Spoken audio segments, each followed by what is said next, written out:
Hello students, आज की बेटे वीडियो सीरीज़ में हमारा जो आज का टॉपिक है दैट इज़ बेटे about the P block elements. अब एज यू ऑल नो बेटा, ये टॉपिक में लर्निंग पार्ट तो है ही है, बट बहुत सारे बेटे इसमें कंसेप्ट्स भी हैं और उन्हीं कंसेप्ट्स को समझते हुए और उनके ऊपर बेस्ड क्वेश्चंस आज हम इस लेक्चर में कवर करेंगे। ठीक है, तो लेट्स बिगिन बेटा with a journey with the P block elements.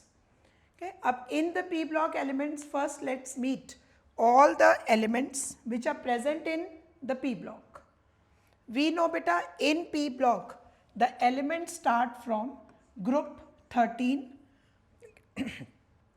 group 13, 14, 15, 16, 17 and 18. Okay, up in group 13 let's meet the elements present in group 13. It is, the elements are, it's boron, aluminium, gallium, indium, thallium and niobium. 14 group, carbon, silicon, germanium, tin, lead, fluorium. Then in group 15, it's nitrogen, phosphorus, arsenic, antimony, bismuth and moscovium. In group 16, it's oxygen, sulfur, selenium, tellurium, polonium and livermornium. In group 17, it's fluorine, chlorine, bromine, iodine, astatine and tennessine. And in group 18, the elements are helium, neon, argon, krypton, xenon, radon and it is oganesson. In all these elements, they also have some of the common names. Like in group 15, the elements are called as p nicogens. Group 16, they are called as the chalcogens. Group 17, they are called as halogens. They are salt forming elements, so they are called as halogens. Group 18, as we know, they are called as the noble gases because they are chemically very less reactive. They are also called as aerogens because they are found in air, and they are also called as rare gases. And in group 13, the elements are called as the elements of boron family after the name of the first element in the group, and group 14 is called as the carbon family. Now let's have a look at the configuration of these elements, which will decide the lot of properties of these elements. Now there is a short trick for remembering the configuration of these elements. In each of this group, the first two elements of each group will have the valence electrons in the nth shell with the configuration ns2 np1 to 6. मतलब क्या बोला बेटे मैंने इसमें कि first to group जो हैं, एक है first two elements of each group जो हैं, उसमें बेटा लास्ट इलेक्ट्रॉन्स में s में 2 जाएंगे और p शेल में 1 से लेकर 6 तक। देखिए, मतलब 13 ग्रुप में 1 होगा 14 ग्रुप में 2 होंगे एंड सो ऑन। फिर बेटा हर ग्रुप के जो अगले 2 एलिमेंट्स होंगे उनमें जो इलेक्ट्रॉन्स होंगे उनमें n-1 d लेवल भी भरेगा जिसमें 10 इलेक्ट्रॉन होंगे, फिर ns में 2 होंगे और np में 1 से लेकर फिर 6 तक होंगे।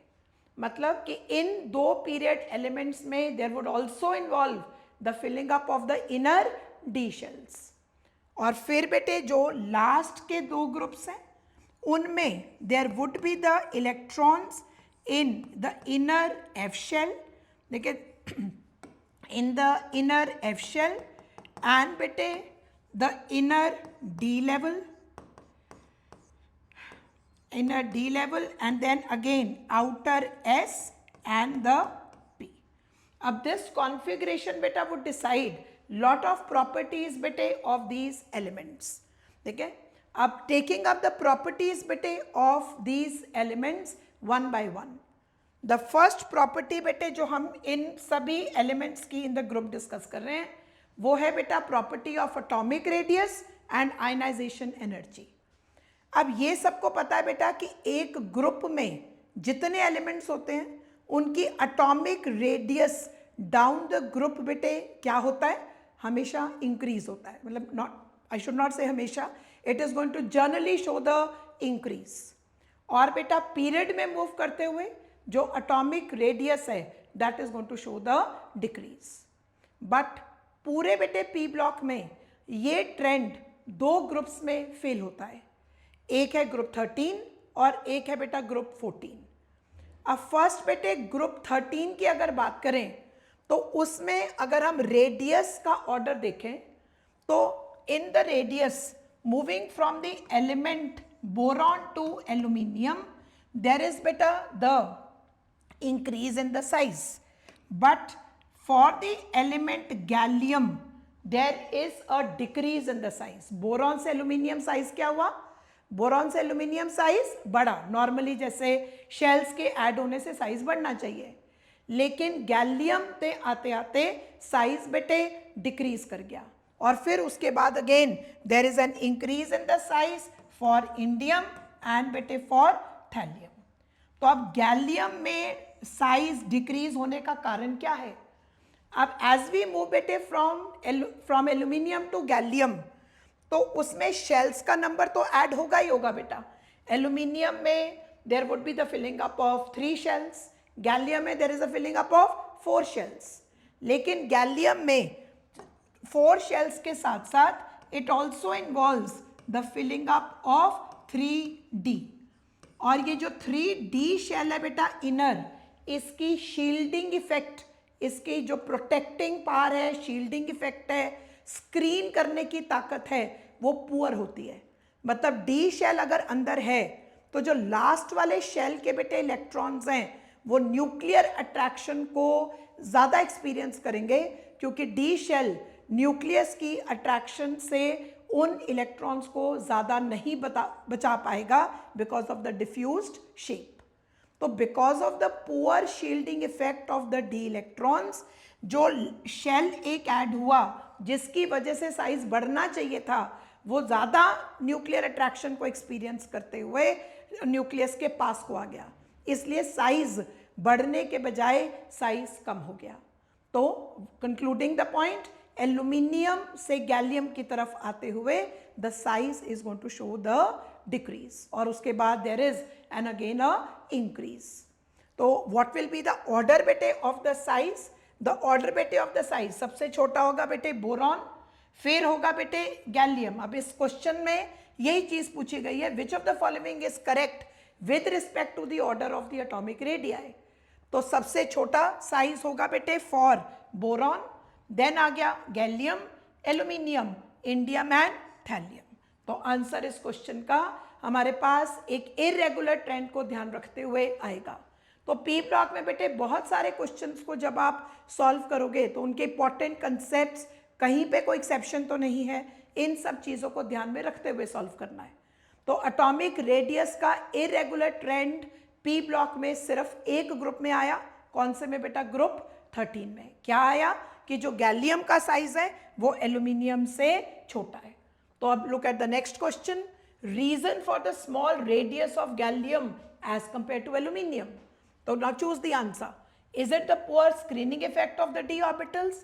Certainly this is the correct one. Increase in the nuclear charge, this is also the reason. And because nuclear charge तो बेटा as we move from aluminium to gallium nuclear charge तो बढ़ेगा ही बढ़ेगा, ठीक है, because the number of the protons in the nucleus are increasing. Then presence of the higher orbitals in a higher melting point, these two will not contribute to this fact. So what is the answer for it is A and B. So in the atomic radius, again concluding the point कि gallium has a smaller size as compared to aluminium. Then talking about बेटा the next property of ionization energy. क्या थी बेटे ionization energy? वो energy जो हमें एक atom को देनी पड़ती है इलेक्ट्रॉन को निकालने के लिए. और down the group ionisation energy decrease करती है। बट इसमें भी बेटा इरेगुलरिटी आती है फॉर द टू एलिमेंट्स, ठीक है, फॉर द टू एलिमेंट्स या फॉर अगेन बेटे the two groups, the group 13 as well as group 14। 13 group में क्या होता है बेटा कि जो थैलियम है, जो लास्ट एलिमेंट थैलियम है, ठीक है, जो लास्ट एलिमेंट बेटे थैलियम है, उसमें क्योंकि इनर शेल F इन्वॉल्व हो गया, ठीक है, तो F की इन्वॉल्वमेंट की वजह से, F की इन्वॉल्वमेंट की वजह से there is going to be the very poor shielding effect of the inner electrons, ठीक है, there would be the poor shielding effect of बेटा द इनर इलेक्ट्रॉन्स, जिसकी वजह से क्या होगा कि जो लास्ट शेल है बेटा उसके लिए न्यूक्लियर अट्रैक्शन बहुत ज़्यादा हो जाएगी, क्योंकि उसमें बेटा there is the presence of the inner D as well as F।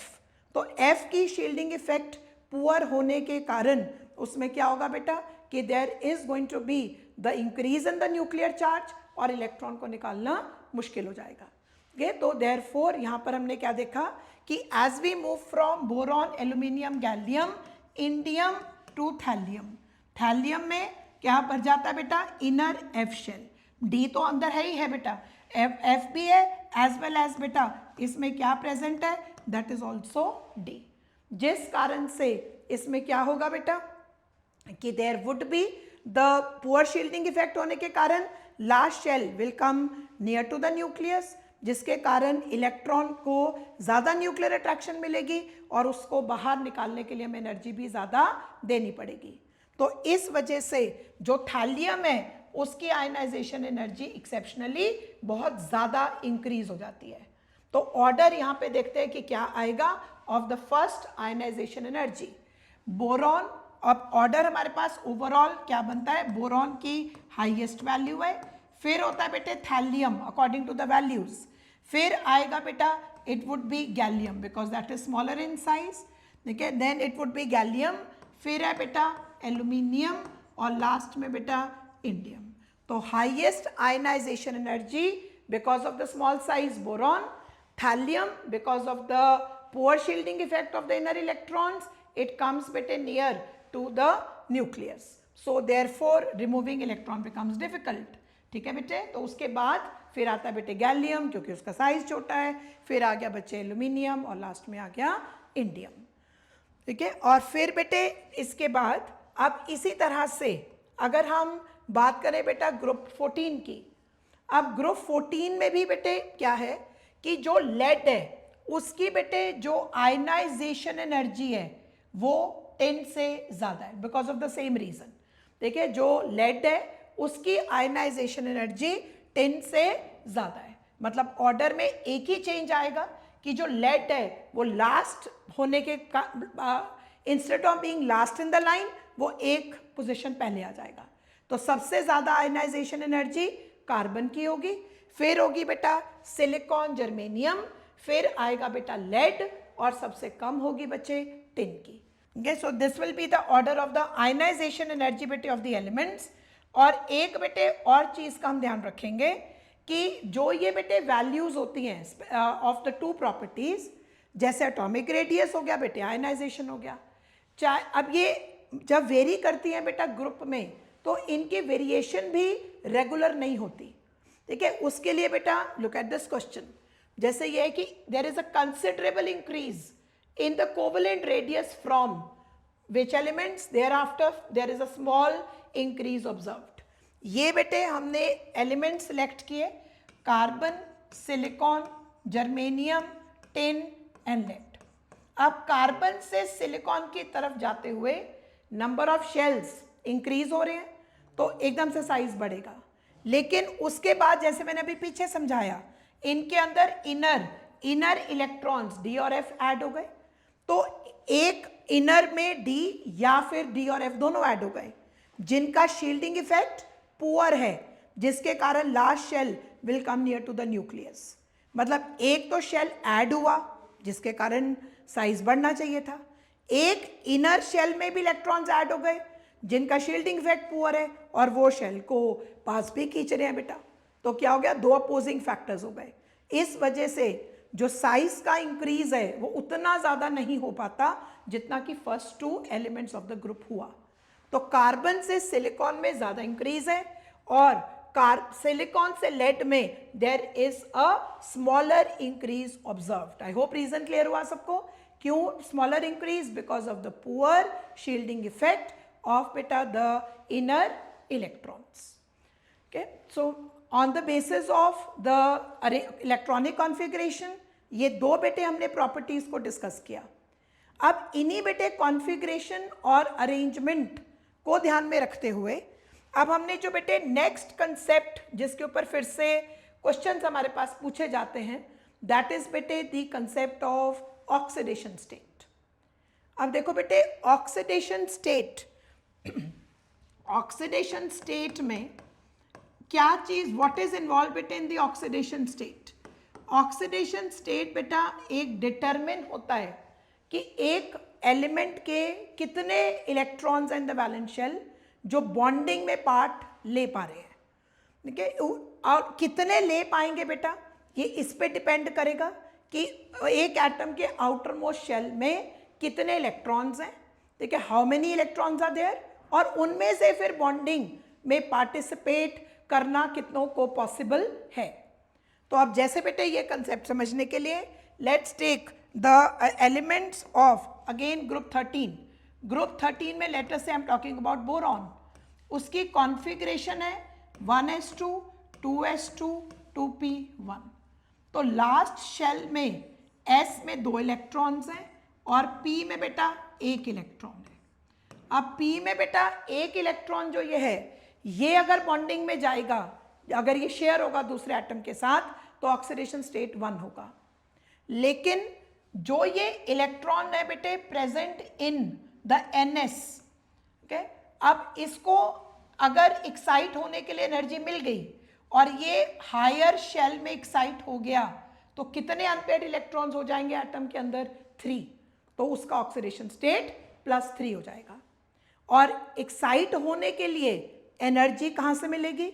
जब ये वाले इलेक्ट्रॉन बेटे बॉन्डिंग में पार्ट लेंगे, ओवरलैपिंग होगी ऑर्बिटल्स की, उससे एनर्जी रिलीज होगी।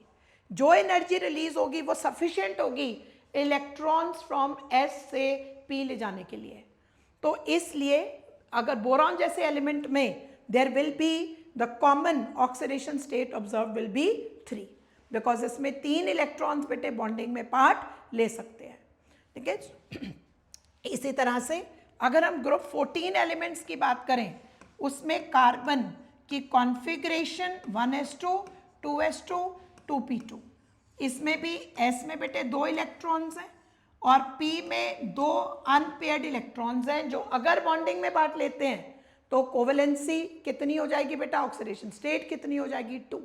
बट इसमें भी अगर एक इलेक्ट्रॉन s से p में चला गया तो फिर अनपेयर्ड इलेक्ट्रॉन 4 हो जाएंगे, और 4 बॉन्डिंग में पार्ट लेंगे बेटे तो फिर covalency oxidation states can also be 4। इसी तरह से talking about the next group है हमारा, दैट इज ग्रुप 15।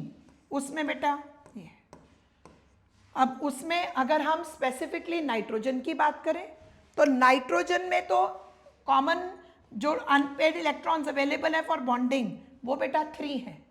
लेकिन अगर हम नेक्स्ट एलिमेंट जैसे कि फॉस्फोरस की बात करें, जिनमें एम्प्टी d ऑर्बिटल्स भी हैं, तो उसमें इलेक्ट्रॉन अगर s से d में चले गए तो कॉमन ऑक्सीडेशन स्टेट बेटा वुड बी 5। तो ग्रुप 13 में कॉमन स्टेट्स 3 1 थी, ग्रुप 14 में क्या थी बेटा 2 या 4, ऐसे ही 15 में 3 हो सकती है 5 हो सकती है, ऐसे ही बेटे चलते हुए 16 ग्रुप में इट कैन आइदर बी 2 4 और 6, और ग्रुप 17 में इट कैन बी आइदर 1 3 5 और 7, डिपेंडिंग अपॉन कि how many electrons are used in बेटे बॉन्ड फॉर्मेशन। अब बेटे इसमें अभी मैंने आपको ये समझाया कि जब इलेक्ट्रॉन बेटे जितने लास्ट शेल में अनपेयर्ड इलेक्ट्रॉन हैं उससे वैलेंसी ऑक्सीडेशन स्टेट तब बढ़ती है जब इलेक्ट्रॉन इनर वाले शेल से आगे एक्साइट होते हैं। अब क्या होता है बेटा, कुछ ऐसे हैवियर एलिमेंट्स, कुछ बेटे जो हैवियर एलिमेंट्स हैं उनके अंदर ये एक्साइटेशन का होना पॉसिबल नहीं होता। ठीक है, क्यों पॉसिबल नहीं होता? इसके दो कारण हैं। फिर से वही बेटा, heavier element will involve the filling up of the D shell and बेटा the F shells, either of the two और बोथ। तो उनसे फिर क्या हो गया बेटा कि because of the poor shielding effect the valence electrons specially the S again experiences more nuclear attraction. तो उसका आगे एक्साइट होना, बॉन्डिंग में पार्ट लेना मुश्किल हो गया। किसके लिए मुश्किल हो गया? हैवियर एलिमेंट्स के लिए। कौन से heavier elements of the group? Which involve specifically the filling up of the inner F orbitals. तो ये जब एस इलेक्ट्रॉन बेटे बॉन्डिंग में पार्ट नहीं ले पाएगा तो इसका ये बन जाएगा हमारा एक इनर्ट पेयर। क्या बनेगा बेटा? इनर्ट पेयर, कि ये लास्ट शेल में प्रेजेंट है पर फिर भी बॉन्डिंग में जाने से मना कर रहा है। क्यों मना कर रहा है? बिकॉज इसको न्यूक्लियस की अट्रैक्शन ज़्यादा मिल रही है, तो ये अपने न्यूक्लियस से जुड़ा रहेगा और इसको एक्साइट करना, देखिए उसको वो मुश्किल हो जाएगा, तो इसलिए इसका बॉन्डिंग में जाना भी मुश्किल हो जाएगा। और कई बारी इसलिए भी बेटा ये बॉन्डिंग में नहीं एवं एस के इलेक्ट्रॉन जा पाते, क्योंकि एक्साइट होने के लिए एस से आगे हायर ऑर्बिटल में, खाली ऑर्बिटल में इलेक्ट्रॉन जाने के लिए जो एनर्जी चाहिए वो बॉन्ड जो पहले से बन रहे हैं उनमें इतनी एनर्जी रिलीज नहीं होती कि इलेक्ट्रॉन एक्साइट हो पाए। तो इन दोनों कारण से जो इनर बेटे एस इलेक्ट्रॉन है उसका बॉन्डिंग में पार्ट ले पाना नियरली बिकम्स इम्पॉसिबल, और वो क्या बन जाता है बेटा? Inert pair. ठीक है, तो यहां से we come across another concept which is the inert pair effect. क्या होता है inert pair effect? Reluctance of the outer N S electrons to participate in the bond formation. The reluctance of the S electrons to participate in bond formation, which is due to the ineffective shielding of the inner electrons, and because the energy sometimes is not available to unpair the electrons. So as a consequence of this, as a consequence of the inert pair effect, क्या होगा बेटा? जो higher oxidation state है उसकी stability down the group decreases. Okay, the stability of the higher oxidation state down the group decreases. तो अब let us consider more examples for it.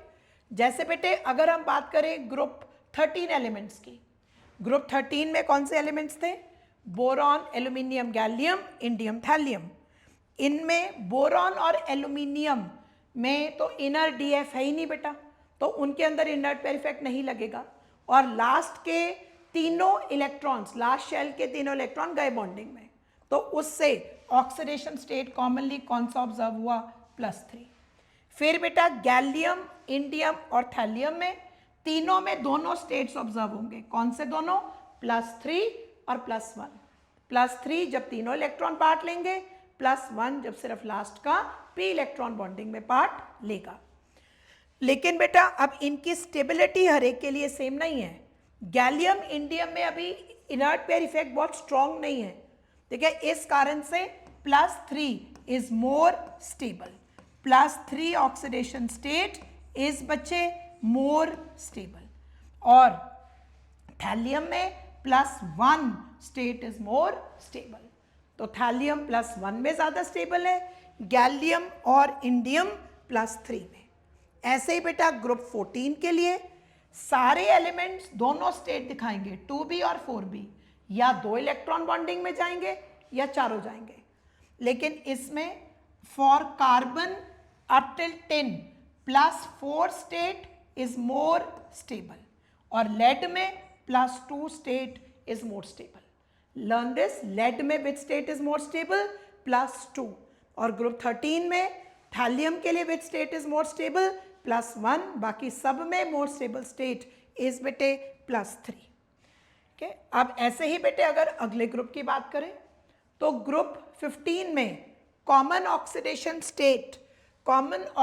State is -3, +3 and +5। और as we move down the group, अब बताओ inert pair effect के कारण +5 की stability decrease करेगी और +3 की स्टेबिलिटी इंक्रीज करेगी। इस वजह से जो बिस्मथ है, लास्ट एलिमेंट ऑफ ग्रुप 15, मतलब second last element of group 15, उसमें +5 स्टेट में कंपाउंड्स नहीं बनते।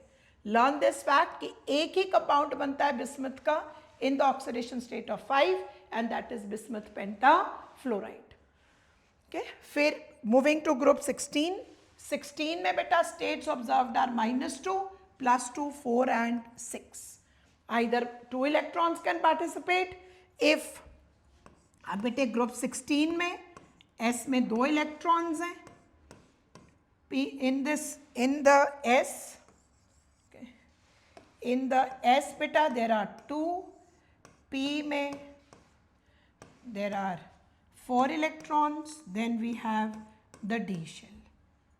Okay, अब बेटे if the electron is excited from P to D, तो we have 4 unpaired, तो oxidation state can be 4. If even X gets excited, so there would be 6 unpaired, तो oxidation state can also be 6. But again, due to inert pair effect, the oxidation state of +6 shows a stability, the stability of +6 state decreases down the group and the +4 stability increases.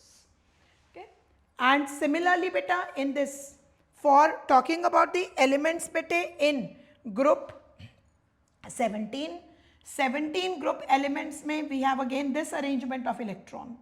तो oxidation states bete can be -1 or +1. If one electron participates, it's -1, depending upon with which atom it is bonded, या होगी बच्चे state -1 या होगी +1। अब बताओ और कौन से स्टेट्स हो सकते हैं बच्चे इसमें।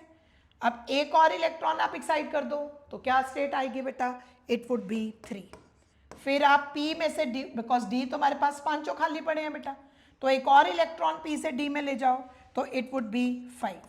और फिर अगर हम इलेक्ट्रॉन S से भी लेंगे बेटा D में, अगर हम इलेक्ट्रॉन S से भी लेंगे बच्चे D में, then the state for this would be 7। तो इसलिए oxidation states for this can be for which group? Group 17. It can be -1 +1 +3, 5 bete and 7. Okay. Then bete after this, okay, अब on the basis of this there are certain questions जो बेटे concept, इस concept को लगाते हुए हम solve करेंगे। अब ये question पढ़ो। Stability of the trivalent and monovalent cation of group 13 will be in what order? क्या पढ़ा हमने ग्रुप 13 में अभी कि stability of +3 state down the group decreases. तो गैलियम +3 में सबसे ज्यादा स्टेबल, इंडियम उससे कम और थैलियम बेटे सबसे कम।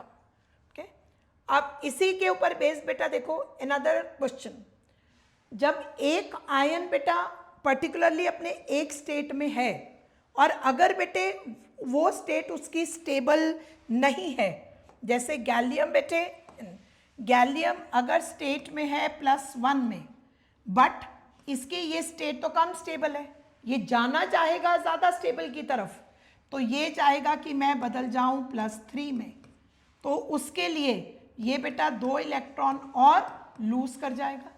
तो उस केस में गैलियम क्या हो गया बच्चे, 1 से गया 3 में, बताओ ऑक्सीडाइज हुआ या रिड्यूस हुआ, क्या हुआ बेटा, ऑक्सीडाइज। और अगर ऑक्सीडाइज हुआ तो ये क्या एक्ट करेगा बेटा, it will be a reducing agent. तो गैलियम +1 क्या एक्ट करेगा बेटा, एज अ रिड्यूसिंग एजेंट। क्यों, बिकॉज वो अपने लेसर स्टेबल स्टेट में है और चाहेगा कि मैं ज़्यादा स्टेबल स्टेट में चला जाऊं, जिसके लिए यहाँ पर उसको ऑक्सीडाइज होना पड़ेगा। जो चीज़ बच्चे खुद ऑक्सीडाइज होती है वो क्या एक्ट करती है, एज अ रिड्यूसिंग एजेंट। अब इसी क्वेश्चन में अब मुझे ये बताओ, एक और आयन है यहाँ पर जो ऑक्सीडाइजिंग एजेंट की तरह काम कर सकता है, सोचो कौन सा होगा, क्या वो थैलियम 1 पॉजिटिव होगा या थैलियम +3 होगा। कैसे सोचोगे इसको, यू विल थिंक कि विच is the more stable state for thallium, thallium का मोर स्टेबल स्टेट इज 1, तो इसमें तो ये स्टेबल है ही है, और स्टेबल किस में नहीं है, +3 में। तो +3 से ये चाहेगा कि मैं चला जाऊं +1 में, जिसके लिए इसको क्या होना पड़ा, इलेक्ट्रॉन लेने पड़े. What is the process of बेटा gain of electron, that is reduction. और जिस चीज की खुद रिडक्शन होती है वो क्या एक्ट करता है बेटे, that acts as a oxidising agent. तो थैलियम +3 एक ऑक्सीडाइजिंग एजेंट है और गैलियम +1 एक बेटा रिड्यूसिंग एजेंट है. देखिए कैसे डिसाइड किया, on the basis of the stability of the oxidation state. अब इसी के ऊपर बेस बेटा देखो ये नीट का भी क्वेश्चन है, इसको पढ़ो और 1 मिनट सोचो फिर हम डिस्कस करते हैं. It is because of inability of ns electrons of the valence shell to participate in bonding that. देखिए it is because of inability of the ns electrons of the valence shell to participate in bonding that. अब ये देखो यहां पर आपको दिया गया है टिन का +2 स्टेट और लेड का +4 एज वेल एज +2. अब रिकलेक्ट करो, अभी मैंने पीछे क्या समझाया था कि 14 ग्रुप में कार्बन से लेकर टिन तक कौन सा स्टेट ज्यादा स्टेबल है, कौन सा है, +4.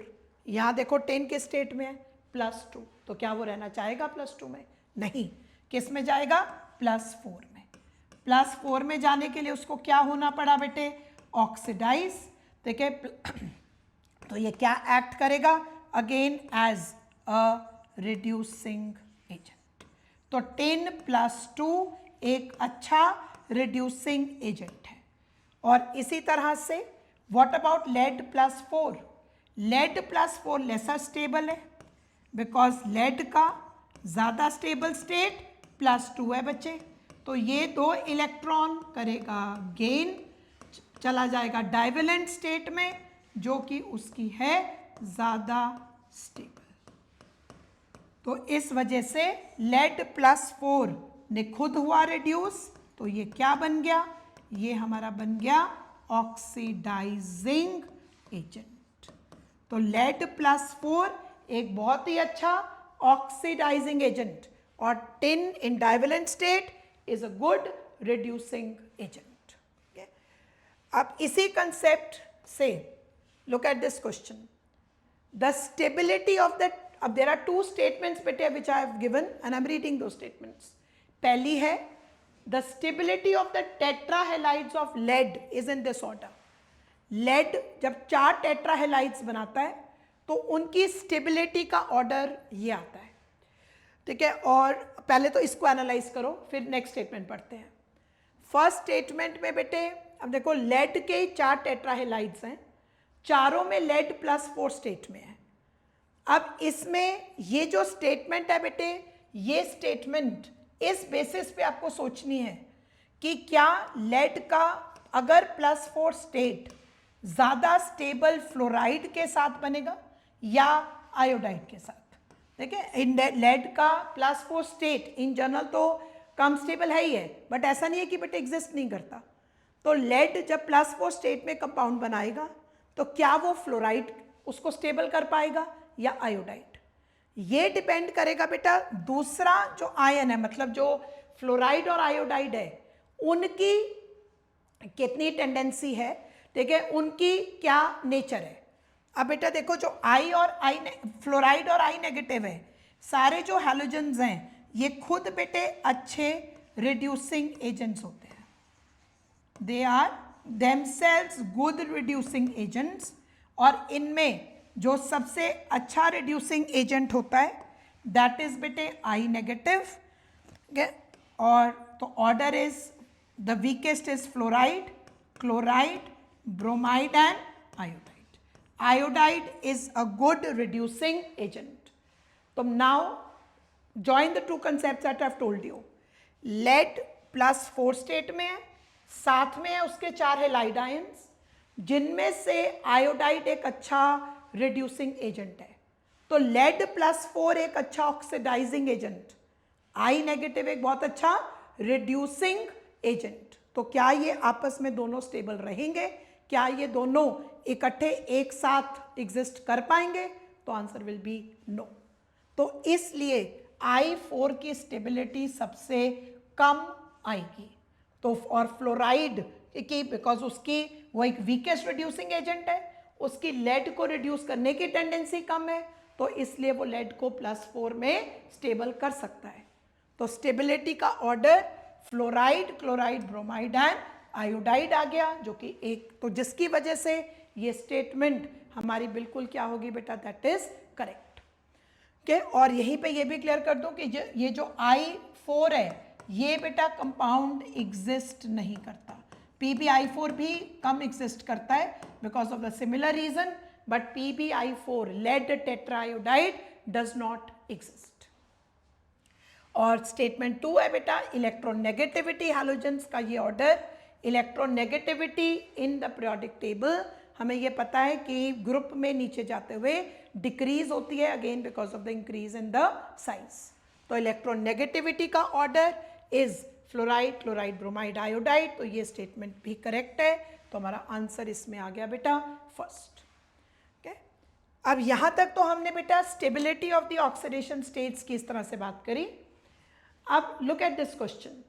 अब among the group 16 elements which one does not show -2 oxidation state. अब माइनस स्टेट की स्टेबिलिटी डाउन द ग्रुप सोचो क्या होगी। अभी हमने लास्ट पॉइंट ये डिस्कस किया कि जैसे बेटे हम ग्रुप में नीचे जाते हैं इलेक्ट्रोनेगेटिविटी डिक्रीज करती है, तो इलेक्ट्रॉन को अट्रैक्ट करने की ताकत भी कम होगी।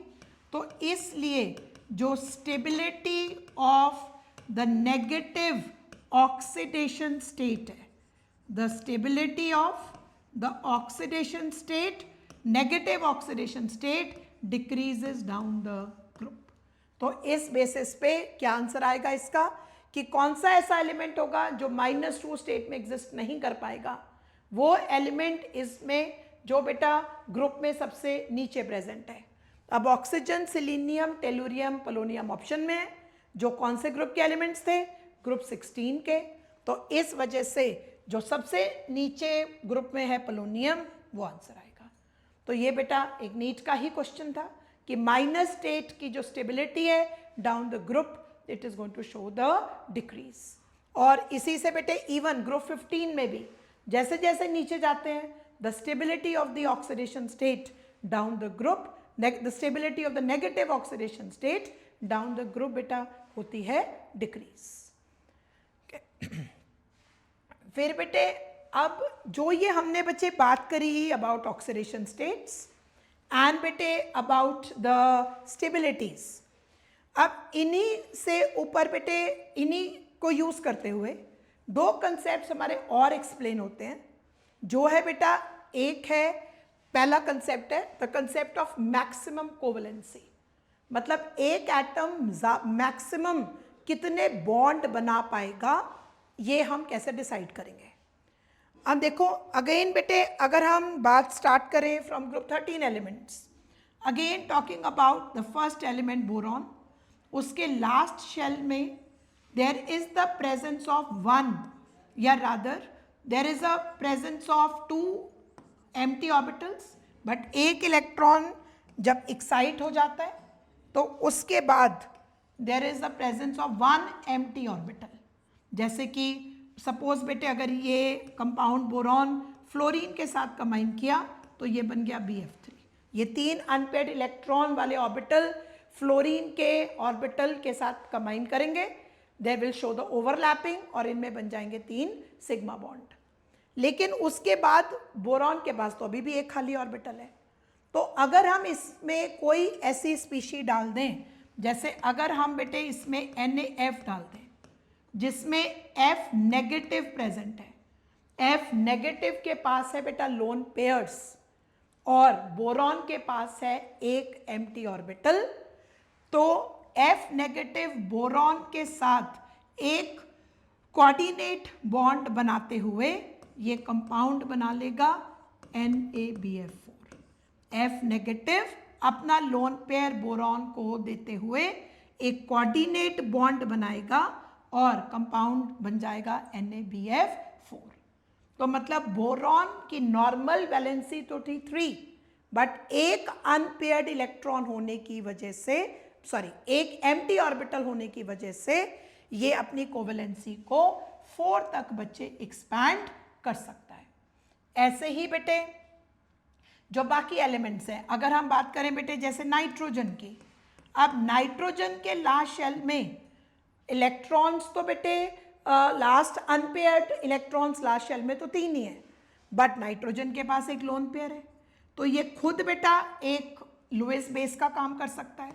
तो अगर मैं इसमें ऐसी चीज़ डाल दूं जो इलेक्ट्रॉन पेयर ले सके, जैसे कि H पॉजिटिव, तो इसमें भी अमोनियम जैसी स्पीशी बन सकती है।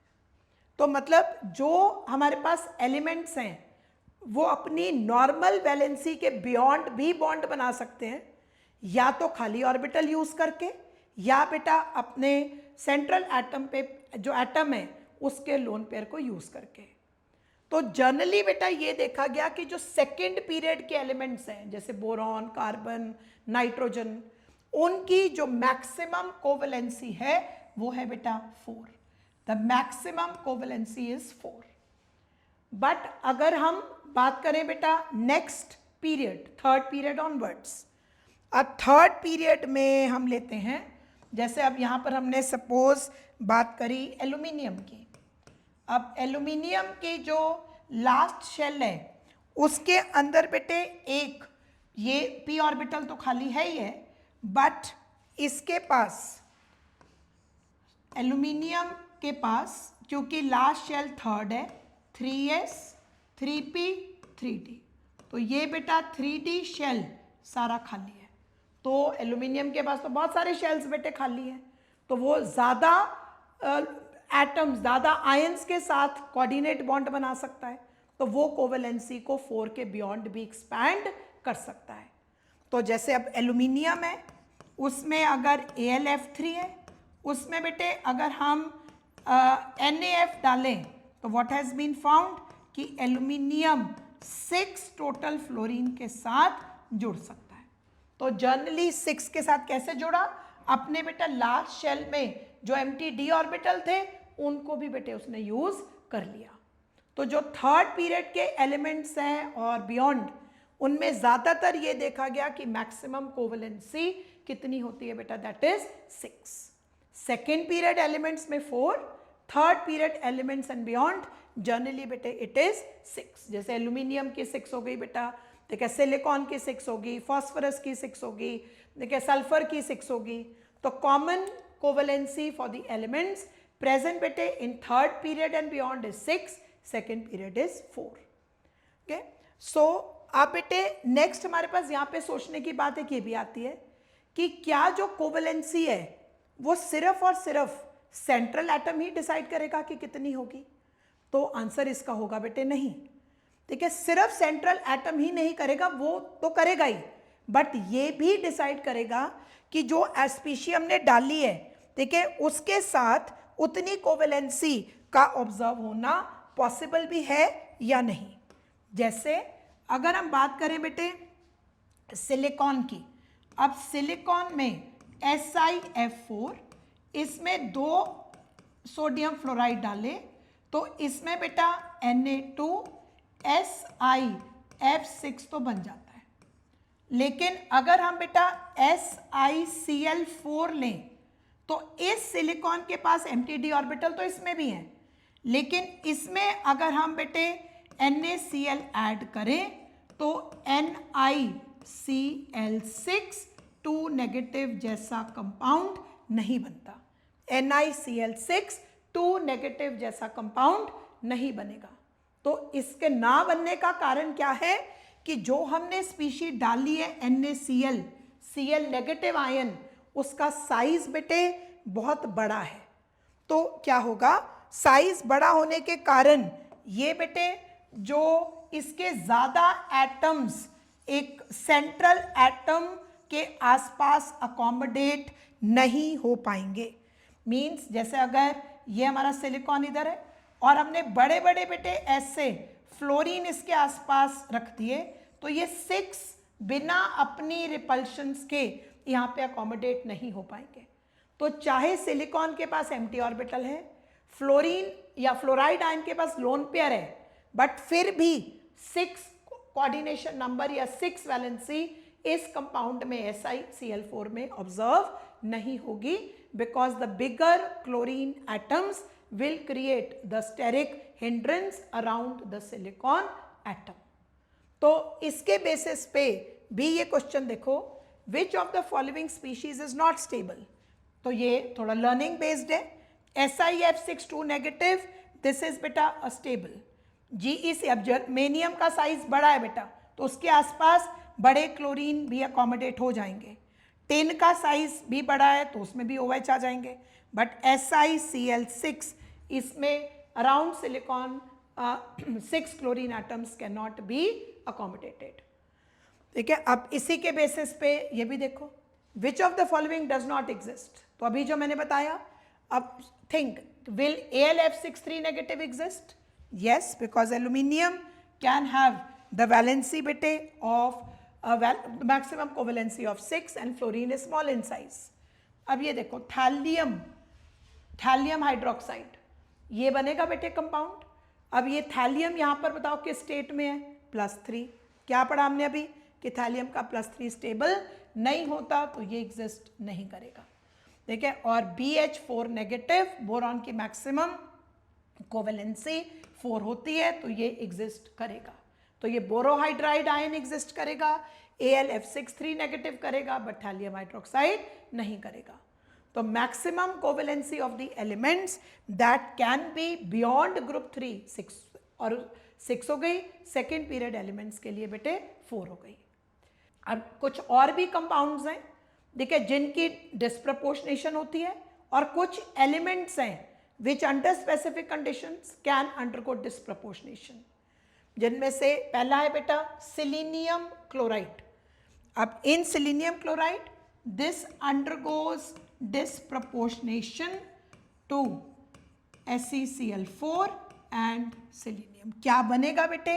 ये प्रोडक्ट्स हमें लर्न करने हैं. Selenium chloride undergoes disproportionation changing to tetrachloride and beta to selenium.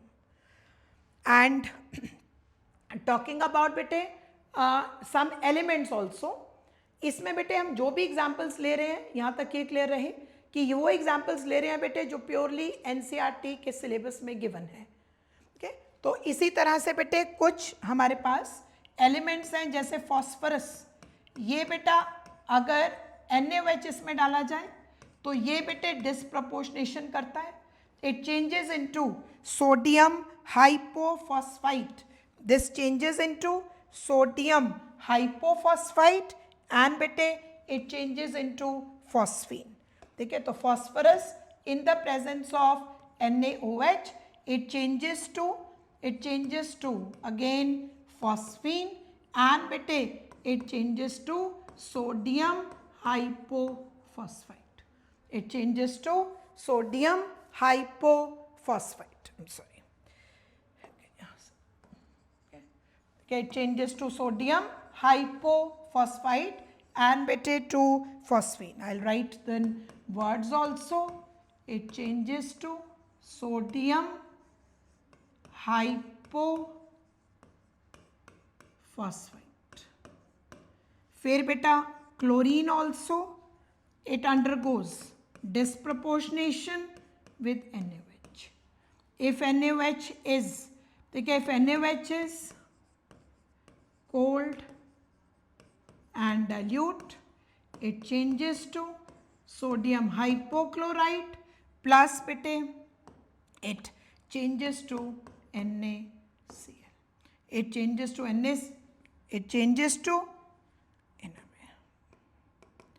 it changes to NaCl and bete sodium hypophosphite.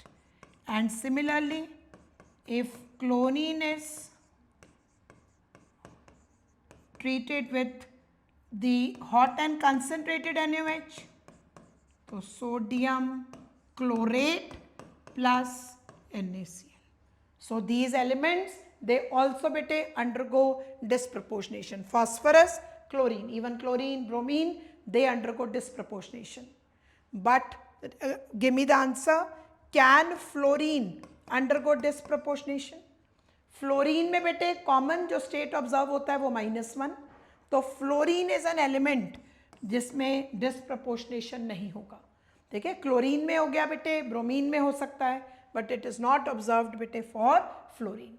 तो डिसप्रपोर्शनेशन हमने किसके बेसिस पे बेटे डिसाइड किया कि एलिमेंट इंटरमीडिएट स्टेट में हो, उसे हायर में भी जा सके और बेटे उससे लोअर में भी जा सके।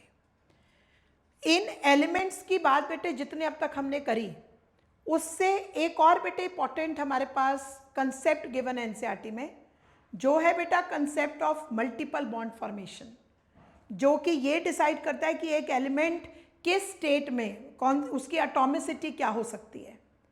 मल्टीपल बॉन्ड फॉर्मेशन में हम बात कर रहे हैं बेटा पाई बॉन्ड बनने की। पाई बॉन्ड हमारे पास ऑर्बिटल्स के साइड वाइज ओवरलैपिंग से बनते हैं बेटा, साइड वाइज ओवरलैपिंग। अब जैसे मैंने ये ओवरलैपिंग शो करी, ये कौन से ऑर्बिटल्स की ओवरलैपिंग है बेटा, पी ऑर्बिटल्स की। तो इनकी ओवरलैपिंग से जो पाई बॉन्ड बना वो होगा बेटा p pi and the p pi. अब इस तरह की ओवरलैपिंग का होना दो ऑर्बिटल्स के बीच में तभी पॉसिबल है अगर वो एक छोटे एटम के बेटे ऑर्बिटल्स हैं, क्योंकि अगर साइज एटम का बड़ा होगा तो ऑर्बिटल्स दूर दूर होंगे और उनका साइड वाइज ओवरलैप होना मुश्किल हो जाएगा बेटा।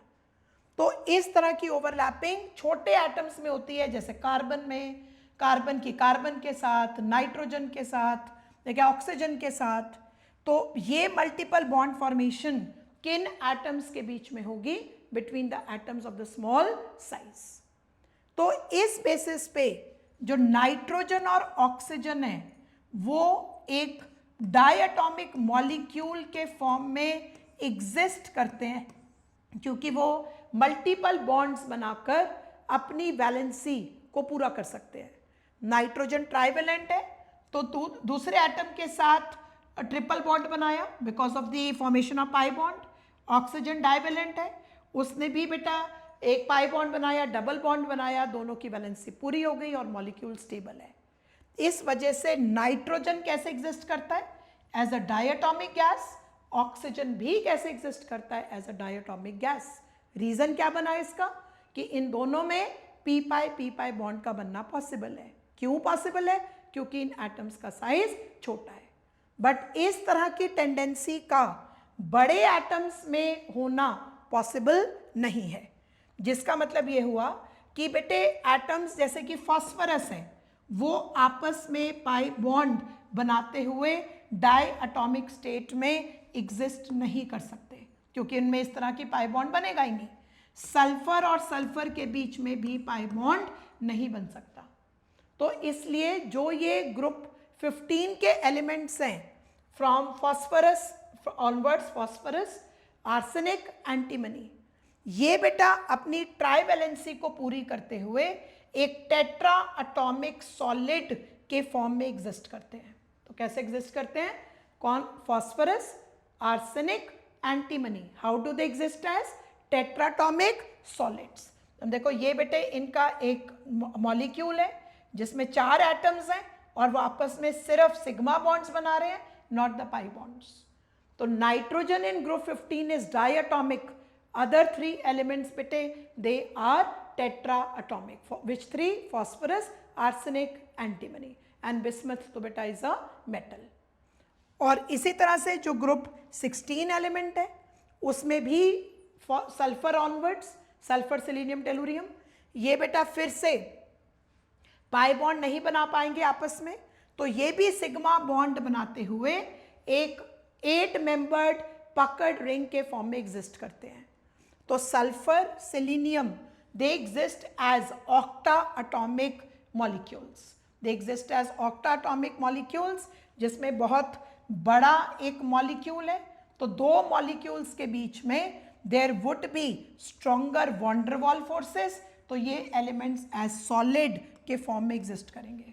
Strong van der Waals forces होंगी इनमें, जिनको तोड़ना रूम टेम्परेचर पर नॉट बी पॉसिबल, इसलिए बेटा these are going to exist as the octatomic solids. Okay, so multiple bond formation that occurs bete between the p orbitals for the elements of smaller size, and it occurs bete and does not occur for the bigger elements because they cannot show the overlapping between the p orbitals. अब तक हमने बेटे P block elements की ज़्यादातर physical properties के बारे में यहाँ तक बात करी. अब हम बेटे बात करेंगे उनकी केमिकल प्रॉपर्टीज़ के बारे में, जिसमें मेनली हम 3 तरह के कंपाउंड्स को कवर करेंगे. एक है बेटा the part of the oxides, फिर बेटे हैलाइड्स और हाइड्राइड्स, फिर लास्ट में बेटे हम कुछ क्वेश्चंस पिक करेंगे from the whole of the chapter जो कि किसी ग्रुप के स्पेसिफिक पॉइंट्स हैं और नीट के लिए इंपॉर्टेंट है. ओके, तो अब बेटे सबसे पहले बात हम कर रहे हैं द फॉर्मेशन ऑफ ऑक्साइड्स. लगभग बेटे सारे ही जो पी ब्लॉक एलिमेंट्स हैं वो ऑक्सीजन के साथ कंबाइन करते हुए बेटे ऑक्साइड्स बनाते हैं. लेकिन बेटे जो ऑक्साइड्स बनते हैं उन सब की नेचर जो है वो अलग अलग होगी. अब पहले बेटे कुछ पॉइंट्स नेचर के लिए डिस्कस करते हैं. जो ऑक्साइड्स होते हैं बेटे वो मेनली 3 तरह के हैं, एसिडिक, बेसिक, एम्फोटेरिक. जो स्पीशीज़ बेटे हमारे पास मेटालिक हैं वो तो ज़्यादातर बेसिक ऑक्साइड्स बनाएंगी, ठीक है, और नॉन मेटालिक स्पीशीज़ जो हैं बेटा वो एसिडिक ऑक्साइड्स बनाएंगी. एंड इंटरमीडिएट जो स्पीशीज़ हैं दे कैन फॉर्म बेटा द एम्फोटेरिक ऑक्साइड्स. ओके, और ऑक्साइड्स में भी बेटा जो एसिडिक ऑक्साइड्स हैं, अब क्योंकि एसिडिक ऑक्साइड्स भी बेटे अलग अलग ऑक्सीडेशन स्टेट में एक एलिमेंट के लिए बन सकती हैं, तो इसलिए acidic strength in a particular oxidation state for the elements will very. I'll again repeat, जो एलिमेंट्स बेटे एसिडिक ऑक्साइड्स बना रहे हैं अलग अलग ऑक्सीडेशन स्टेट में, उनमें हर ऑक्सीडेशन स्टेट की बेटे जो एसिडिक स्ट्रेंथ होगी वो भी सेम नहीं होगी. देखिए अब कैसे वेरी करेगी, जितना बेटे हायर ऑक्सीडेशन स्टेट होगा, जिस एलिमेंट का हायर ऑक्सीडेशन स्टेट है, जैसे सपोज बेटा एक एलिमेंट का ऑक्सीडेशन स्टेट +2 है एक ऑक्साइड में, एक का +4 है, दोनों एसिडिक है, तो ये एलिमेंट में कौन सा ज़्यादा स्ट्रॉन्गर एसिडिक ऑक्साइड बनाएगा, जिसमें सेंट्रल एटम के ऊपर चार्ज ज़्यादा होगा. क्योंकि जितना ज़्यादा चार्ज होगा वो एलिमेंट बेटे उतना ज़्यादा डेफिशिएंट ऑफ इलेक्ट्रॉन्स है, तो उतनी जल्दी इलेक्ट्रॉन को गेन करेगा, तो उसकी एसिडिक स्ट्रेंथ ज़्यादा होगी. ओके, तो अब इन जनरल पॉइंट्स को ध्यान में रखते हुए let's first see the nature of the oxides in each group. तो ये अब थोड़ा लर्निंग पार्ट है कि ग्रुप 13 एलिमेंट्स में बोरॉन का ऑक्साइड एसिडिक होता है, एल्यूमिनियम गैलियम का oxide amphoteric, indium thallium basic. Okay, boron acidic, aluminium and gallium amphoteric, indium बेटा is basic, thallium is also basic. And down the group as we move, one more important point, down the group as we know elements की nature बेटे non metallic से metal की तरफ change होती है, तो acidic oxides जो oxides हैं उनकी भी जो nature है that changes from acidic towards basic. That means as we move down the group the basic strength क्या होगी बेटे, basic strength of the oxides increase and the acidic strength of the oxides decrease. तो ये भी general point बेटे ध्यान रखो कि as we move down the group the basic strength increase करती है, acidic strength decrease. क्यों? Because elements नॉन मेटालिक से ज़्यादा मेटल की तरफ अपना बिहेवियर शो करते हैं. इसी तरह से बेटे अगर हम मूव करें ग्रुप 14 पे, ग्रुप 14 के जो ऑक्साइड्स हैं वो बेटे 2 स्टेट्स में बनते हैं, +2 में भी और +4 में भी. +2 स्टेट में जो ऑक्साइड नॉर्मल टेम्परेचर पे एग्जिस्ट नहीं करता वो है बेटा silicon monoxide. Silicon monoxide normal बेटे रूम टेम्परेचर पे एग्जिस्ट नहीं करता. It sometimes may be formed at high temperature on reaction of silicon dioxide with silicon, but normal room temperature पे silicon monoxide exist नहीं करता. और बाकी एलिमेंट्स के ऑक्साइड्स बनते हैं जिनमें कार्बन ऑक्साइड न्यूट्रल है, जर्मेनियम एसिडिक है और टिन और लेड दोनों एम्फोटेरिक है।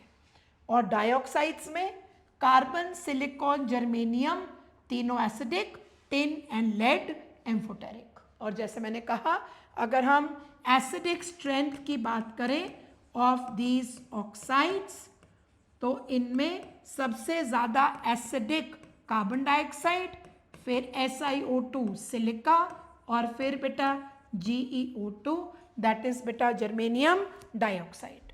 और अगर हम एक ही एलिमेंट के दो ऑक्साइड्स की स्ट्रेंथ को कंपेयर करें तो जैसे जर्मेनियम, उसकी स्ट्रेंथ जर्मेनियम डाइऑक्साइड ज़्यादा एसिडिक होगा as compare to germanium monoxide.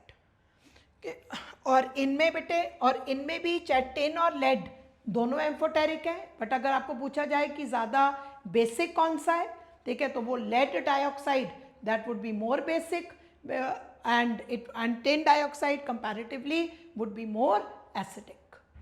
Then similarly beta if we talk about the elements of group 15 में जो ऑक्साइड्स बनेंगे वो दो तरह के बनेंगे, ट्राइऑक्साइड्स एंड बेटे पेंटॉक्साइड्स, जैसे N2O3, P2O3, फिर बेटा पेंटॉक्साइड्स N2O5 नाइट्रोजन पेंटॉक्साइड, P2O5, ठीक है। इस तरह से ट्राइऑक्साइड्स भी बनेंगे, पेंटॉक्साइड्स भी बनेंगे। और हायर ऑक्सीडेशन स्टेट में ऑक्साइड बेटा वुड बी मोर एसिडिक। और जितने बेटे ट्राइऑक्साइड्स हैं उनमें नाइट्रोजन और फॉस्फोरस एसिडिक है, आर्सेनिक और एंटीमनी एम्फोटेरिक है और bismuth is predominantly basic. Same behaviour चल रहा है जैसे बाकी ग्रुप्स में था। नाइट्रोजन फॉस्फोरस के ट्राइऑक्साइड्स these are beta acidic, arsenic and antimony are amphoteric and bismuth that is going to be predominantly the basic oxide. यहाँ पर एक और पॉइंट का बेटे हम ध्यान रखेंगे कि जो ये हमारे पास बेटे सारे ऑक्साइड्स हैं इनमें नाइट्रोजन और भी ऑक्साइड्स बनाता है, जैसे नाइट्रिक ऑक्साइड, नाइट्रस ऑक्साइड, ठीक है, nitric oxide, nitrous oxide and बेटा nitrogen dioxide. Nitric oxide, nitrous oxide, जिसमें nitrous oxide is also called as बेटे लाफिंग गैस। नाइट्रोजन ये 5 टोटल ऑक्साइड्स बनाता है और इनमें बेटा जो ये ऑक्साइड्स में फर्स्ट 2 हैं NO एंड N2O, ये दोनों बेटे न्यूट्रल है। बाकी सारे जो ऑक्साइड्स हैं N2O3, N2O5, NO2 ये एसिडिक है, बट NO एंड N2O ये एसिडिक है। तो P ब्लॉक एलिमेंट्स में 3 ऑक्साइड्स हमें मिले बेटे जो न्यूट्रल हैं। कौन से 3?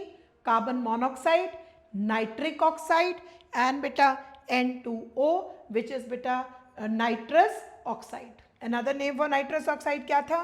दैट इज बेटे दी लाफिंग गैस।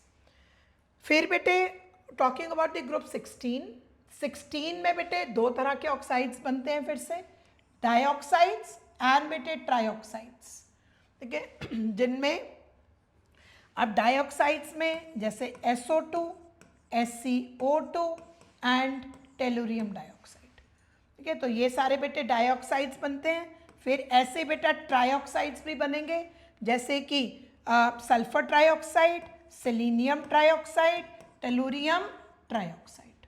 अब इसमें इंपॉर्टेंट बात यह है कि जितने बेटे ये सारे ट्राइऑक्साइड्स हैं ऑफ ग्रुप 16 ये सभी बेटे एसिडिक है। मतलब इस ग्रुप में किसी भी एलिमेंट का ऑक्साइड ना तो एम्फोटेरिक है ना बेसिक है, ये सारे एसिडिक है।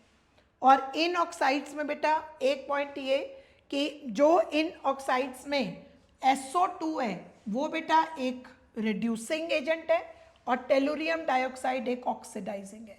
एनसीईआरटी की लाइन्स हैं तो ये प्लीज ध्यान से लर्न कर लो। SO2 is a reducing agent because sulphur का जो ज़्यादा स्टेबल स्टेट है बेटा वो +6 है, तो इसलिए यहाँ पे SO2 में सल्फर +4 स्टेट में है, वो जाना चाहेगा +6 में, ऑक्सीडाइज होगा तो will act as a reducing agent. और टेलुरियम डाइऑक्साइड, इसमें टेलुरियम इज इन +4 स्टेट, जो कि बेटे उसका स्टेबल स्टेट नहीं है, it will like to go to the lower state, तो इसलिए बेटा it will get reduced and act as a oxidising agent. Then इस बेटे इसके बाद जो ग्रुप आता है वो है बेटा ग्रुप 17। अब ये 2-3 पॉइंट्स इसमें ध्यान से समझने वाले हैं। सबसे पहले बेटे जब हैलोजेंस के साथ ऑक्सीजन कंबाइन करता है, तो फ्लोरीन के साथ जब ऑक्सीजन कंबाइन करता है और कंपाउंड बनाता है लाइक OF2 या O2F2, तो ये दोनों कंपाउंड्स, ध्यान से बात सुनो, ये दोनों कंपाउंड्स को हम we do not call them as oxides, we call them as बेटे fluorides. The compounds of oxygen with fluorine, they are called as fluorides and not oxides, क्योंकि नेगेटिव स्टेट, जिस आयन का, जिस एटम का negative state होता है उसके नाम के पीछे आप ऐसे आइड लगाते हो, क्लोराइड, ब्रोमाइड, नाइट्राइड, हाइड्राइड। तो यहाँ पे नेगेटिव स्टेट किस एलिमेंट का होगा? फ्लोरीन का, क्योंकि वो ऑक्सीजन से ज़्यादा इलेक्ट्रोनेगेटिव है। तो इसलिए जो ऑक्सीजन के कंपाउंड्स विद फ्लोरीन है वो ऑक्साइड्स ना कहलाकर वो बेटा फ्लोराइड्स बनते हैं। फिर बाकी सब में, क्योंकि ऑक्सीजन ही ज़्यादा इलेक्ट्रोनेगेटिव है, तो बाकी सब ऑक्साइड्स बनाएंगे, जैसे ClO2 बनेगा, Cl2O बनेगा, Cl2O7 बनेगा एंड सो ऑन। ऐसे ही बेटा ब्रोमीन BrO2, Br2O ऐसे बनेंगे, आयोडीन भी I2O5, इस तरह से बहुत सारे, बिकॉज इनमें अलग अलग ऑक्सीडेशन स्टेट्स पॉसिबल हैं। कौन से स्टेट्स थे? 1, 3, 5, 7। तो अलग अलग स्टेट्स में ये एलिमेंट्स कंबाइन करके बहुत सारे ऑक्साइड्स बनाते हैं। लेकिन इनके भी बेटे जो सारे ऑक्साइड्स हैं वो हैं बेटा एसिडिक ही, they all these oxides are acidic. और अब इनमें भी अगर हम एक और इम्पॉर्टेंट बेटे यहाँ पे कंपैरिजन करें कि अगर हमारे पास बेटे 3 एलिमेंट्स दे दिए जाएं, जैसे Cl2O7, like if it is Cl2O7 then is बेटा SO3 एंड इज N2O5। तो एसिडिक स्ट्रेंथ इन सब में, देखिए इन सब में एसिडिक स्ट्रेंथ किसकी सबसे ज़्यादा होगी? Cl2O7, because as I said कि जनरली एज वी मूव बेटे लॉन्गर पीरियड, तो acidic strength of the oxides will increase. तो एसिडिक स्ट्रेंथ जो ग्रुप 17 एलिमेंट्स हैं, जैसे कि Cl2O7 उसकी ज़्यादा, फिर SO3 और फिर N2O5। फिर बेटा ये जो ग्रुप 17 के एलिमेंट्स हैं, ये जो ऑक्साइड्स हैं, NCERT में बेटा एक और इनके बारे में इंपॉर्टेंट पॉइंट गिवन है, वो है बेटा इनकी स्टेबिलिटी के बारे में, कि जो ऑक्साइड्स हैं उनकी जो स्टेबिलिटी का ऑर्डर है वो एक बिल्कुल ही डिफरेंट सा ऑर्डर है, कि आयोडीन के ऑक्साइड सबसे ज़्यादा स्टेबल होते हैं, फिर बेटा क्लोरीन के ऑक्साइड्स हैं, सबसे कम स्टेबल हैं ब्रोमीन ऑक्साइड्स। अब ये एक इरेगुलर सा ट्रेंड क्यों आ गया? क्योंकि जो बेटे आयोडीन का कंपाउंड होगा विद ऑक्सीजन, उसमें बेटा I और O में जो बॉन्ड बनेगा उसमें ज़्यादा इलेक्ट्रोनेगेटिविटी का डिफरेंस होने के कारण इसमें बेटे ज़्यादा बॉन्ड पोलैरिटी होगी, जो इसके बॉन्ड की स्ट्रेंथ को बढ़ा देगा। तो आयोडीन और ऑक्सीजन में बनने वाला bond due to high difference of electronegativity between the 2 atoms एक स्ट्रॉन्ग बॉन्ड बन जाता है, जिसको तोड़ना मुश्किल हो जाता है। तो it will lead to the stability. फिर उसके बाद आता है बेटा क्लोरीन और ऑक्सीजन में, क्योंकि क्लोरीन का साइज तीनों हैलोजेंस क्लोरीन, ब्रोमीन, आयोडीन में से छोटा है, तो वो बेटा ऑक्सीजन के साथ मल्टीपल बॉन्ड बना पाता है, और पाई बॉन्ड बनने से हमेशा बॉन्ड की स्ट्रेंथ फिर इंक्रीज हो जाती है। लेकिन जो ब्रोमीन बेचारा है वो ना तो बेटा बॉन्ड उसका उतना पोलर है जितना कि आयोडीन के साथ था, ना ही बड़ा साइज होने के कारण वो पाई बॉन्ड बना पाएगा, तो उसका बॉन्ड दोनों से वीकर हो गया। तो इसलिए जो स्टेबिलिटी है वो सबसे ज़्यादा आयोडीन ऑक्साइड्स की होगी because of the strong bond. फिर आएगा बेटा chlorine oxides, that is because of the pi bond formation, and bromine oxide lakhs both of them, तो उसकी स्टेबिलिटी इनमें बेटे सबसे कम आएगी। ठीक है, तो in the all these elements बेटे of the group they combine बेटे to form the oxides of the different nature. अब जैसे बेटे एलिमेंट्स बेटे ऑक्साइड्स के साथ एलिमेंट्स ऑक्सीजन के साथ कंबाइन करके ऑक्साइड्स बना रहे हैं, तो एलिमेंट्स बेटे हैलोजेंस के साथ कंबाइन करके क्या बनाएंगे, हैलाइड्स। अब देखो हैलाइड्स में अब ये भी बेटा सारे ग्रुप के बनेंगे, रादर ये ग्रुप 18 एलिमेंट्स जिसकी अब तक हमने कोई बात नहीं करी क्योंकि वो एक इनर्ट ग्रुप है।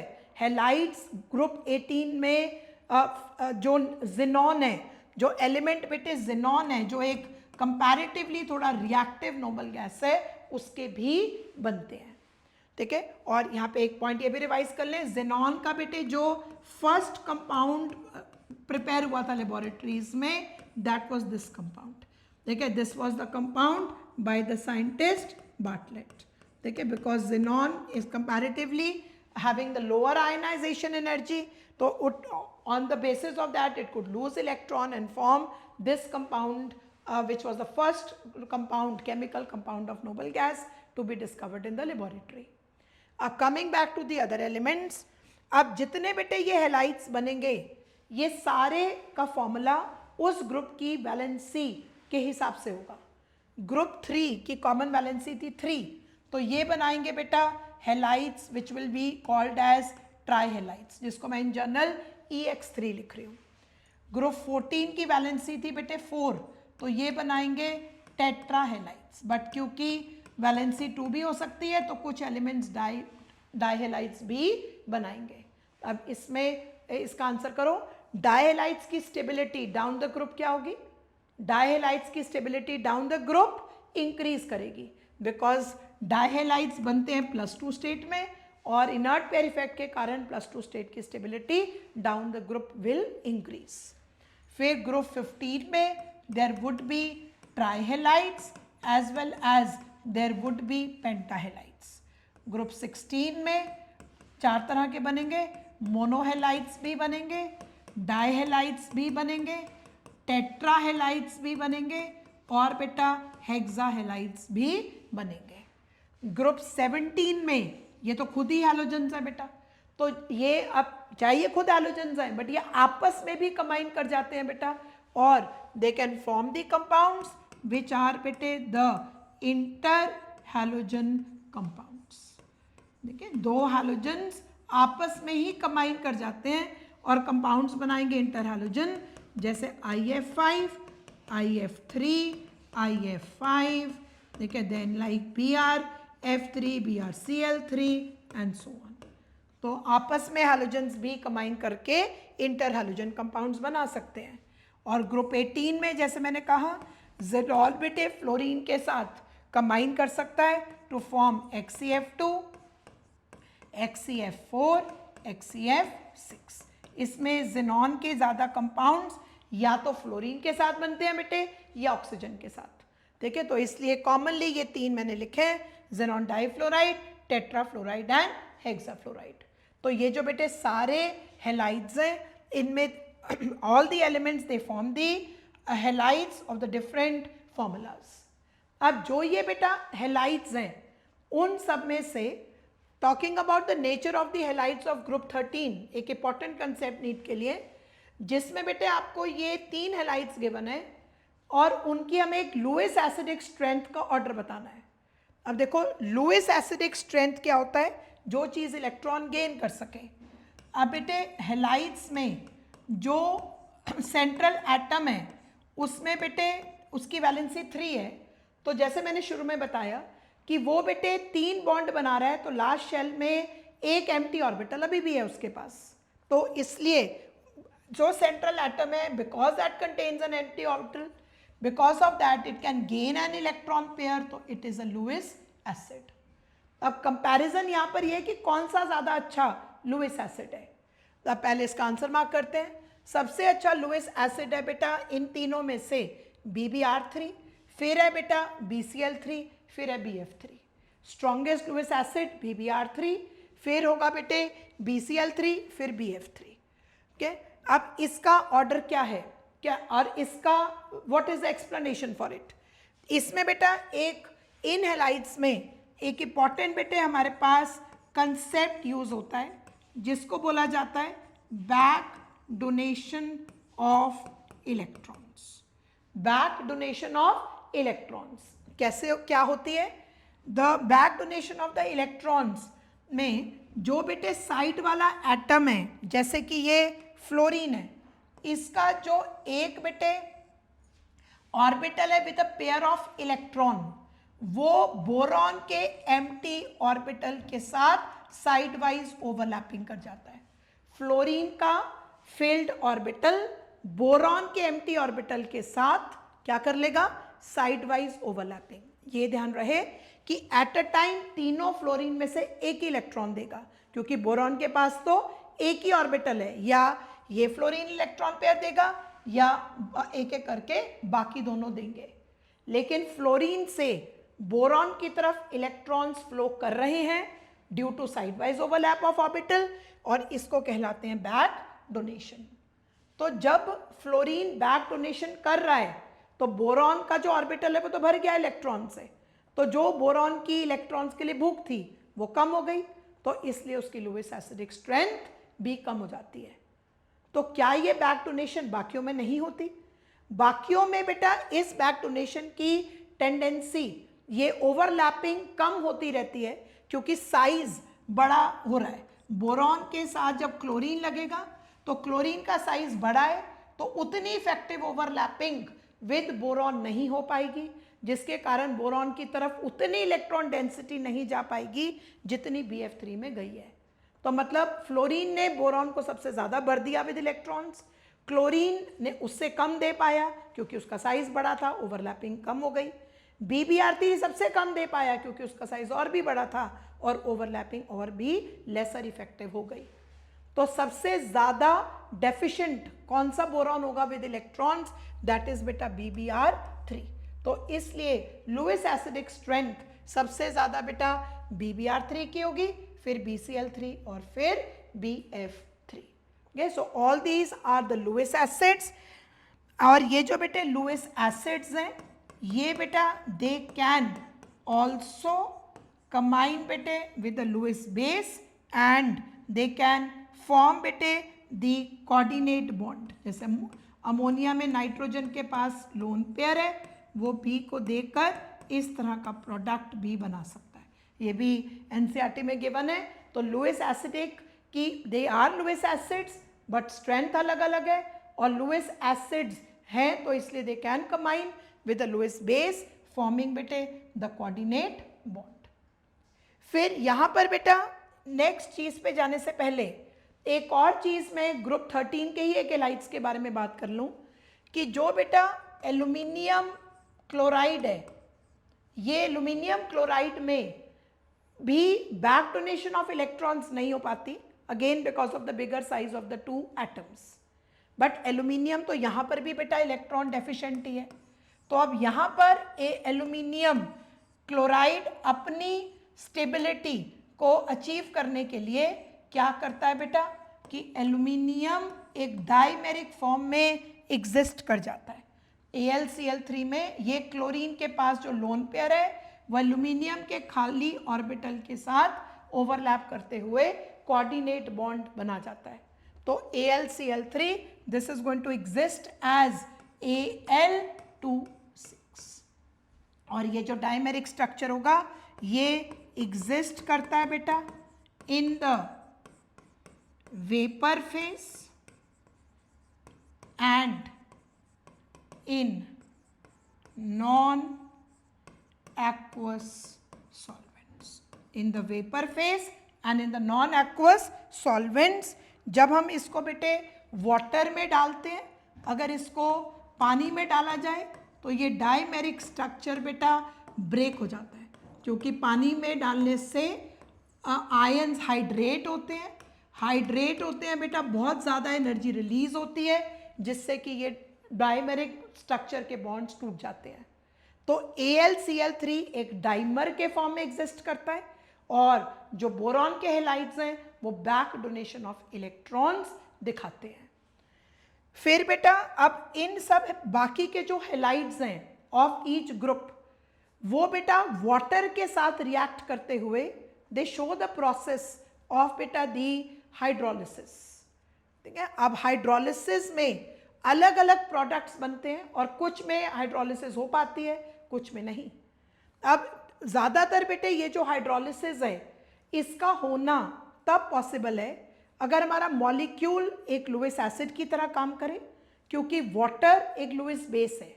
क्यों? बिकॉज ऑक्सीजन के पास क्या है? Lone pair of electron. तो पानी अपना लोन पेयर देगा और जिसको उसने देना है उसके पास लेने की कैपेसिटी होनी चाहिए, तो वो बनेगा बेटा लुईस एसिड। तो अब ये कुछ प्रोडक्ट्स मैं लिख रही हूँ जिनके रिएक्शंस को आप लर्न करोगे।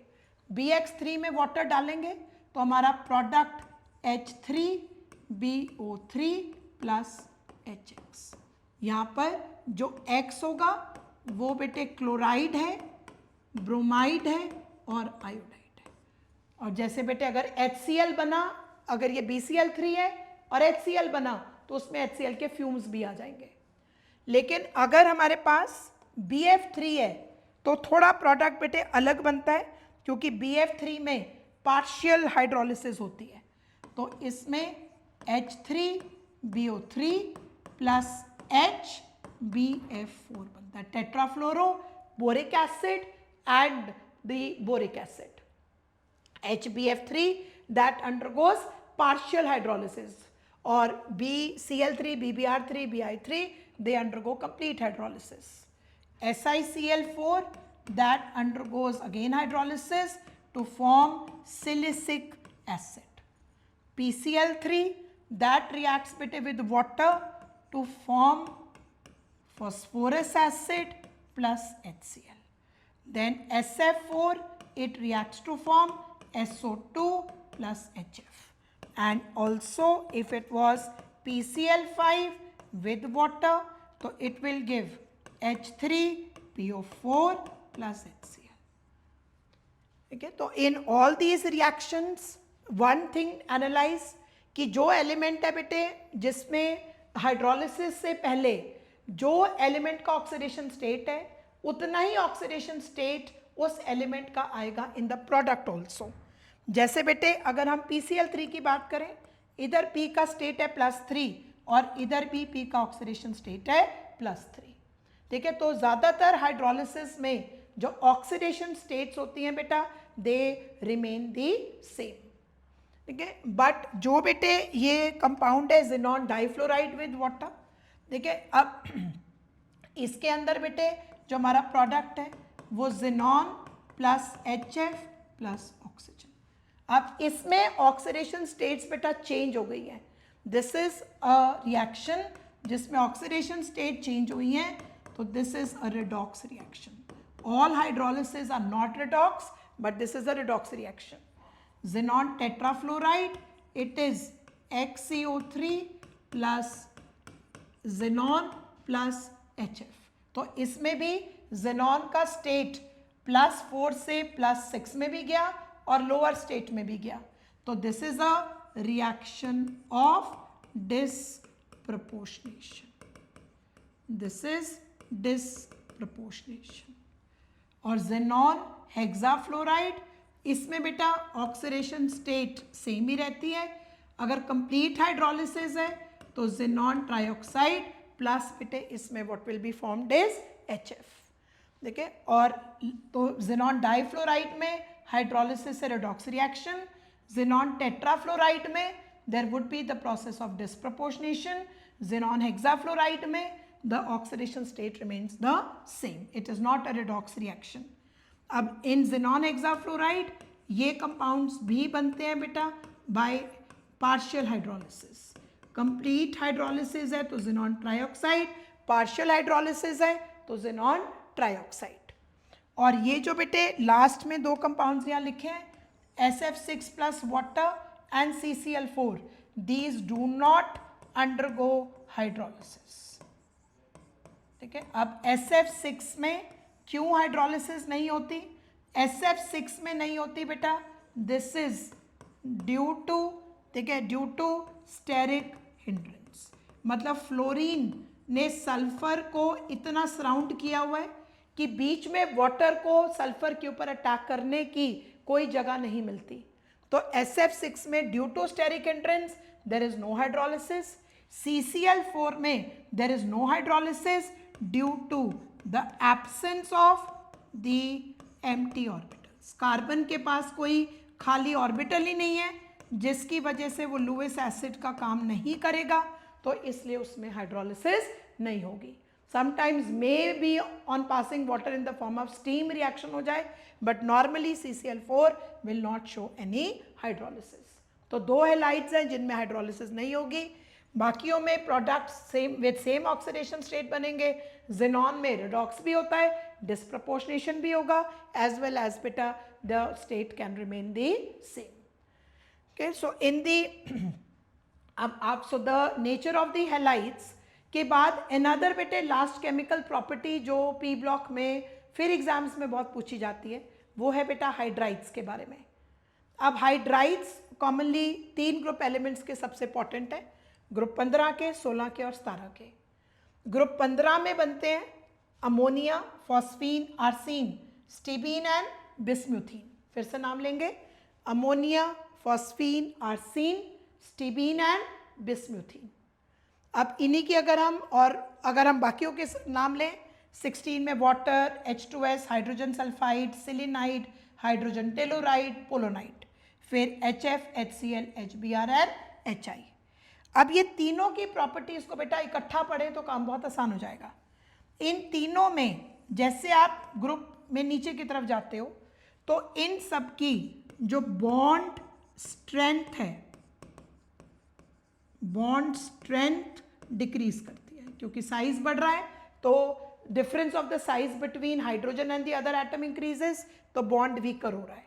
इसलिए इनकी बेटा थर्मल स्टेबिलिटी, बॉन्ड वीक है तो बॉन्ड को तोड़ना ज़्यादा ईजियर होगा, thermal stability will also decrease. और क्योंकि ये बॉन्ड टूटकर आसानी से हाइड्रोजन दे देंगे तो इसलिए जो रिड्यूसिंग स्ट्रेंथ है इनकी दैट विल इंक्रीज. तो तीनों में as we move down the group thermal stability decreases and बेटे the reducing strength that is going to show the increase. फिर हर ग्रुप की बेटे कुछ स्पेसिफिक प्रॉपर्टीज अगर देखें तो ग्रुप 15 के जो हाइड्राइड्स हैं इनमें सेंट्रल एटम के पास बेटा लोन पेयर है, तो ये सारे बेसिस हैं, दे आर ऑल बेसिस. और बेसिस में सबसे अच्छा base, strongest base is ammonia, फिर फॉस्फीन, आर्सीन, स्टीबीन एंड बिस्म्यूथीन. अमोनिया सबसे अच्छा बेस क्यों है? क्योंकि उसका जो सेंट्रल एटम पे लोन पेयर है वो छोटे ऑर्बिटल में, छोटे नाइट्रोजन एटम के ऊपर है, तो उसकी delocalization is less and availability for donation is more. तो अमोनिया सबसे स्ट्रॉन्गेस्ट बेस है क्योंकि बेटा उसमें लोन पेयर की डीलोकलाइजेशन सबसे कम है और अवेलेबिलिटी सबसे ज़्यादा है. तो इसलिए ammonia the strongest base, bismuthine is the weakest base.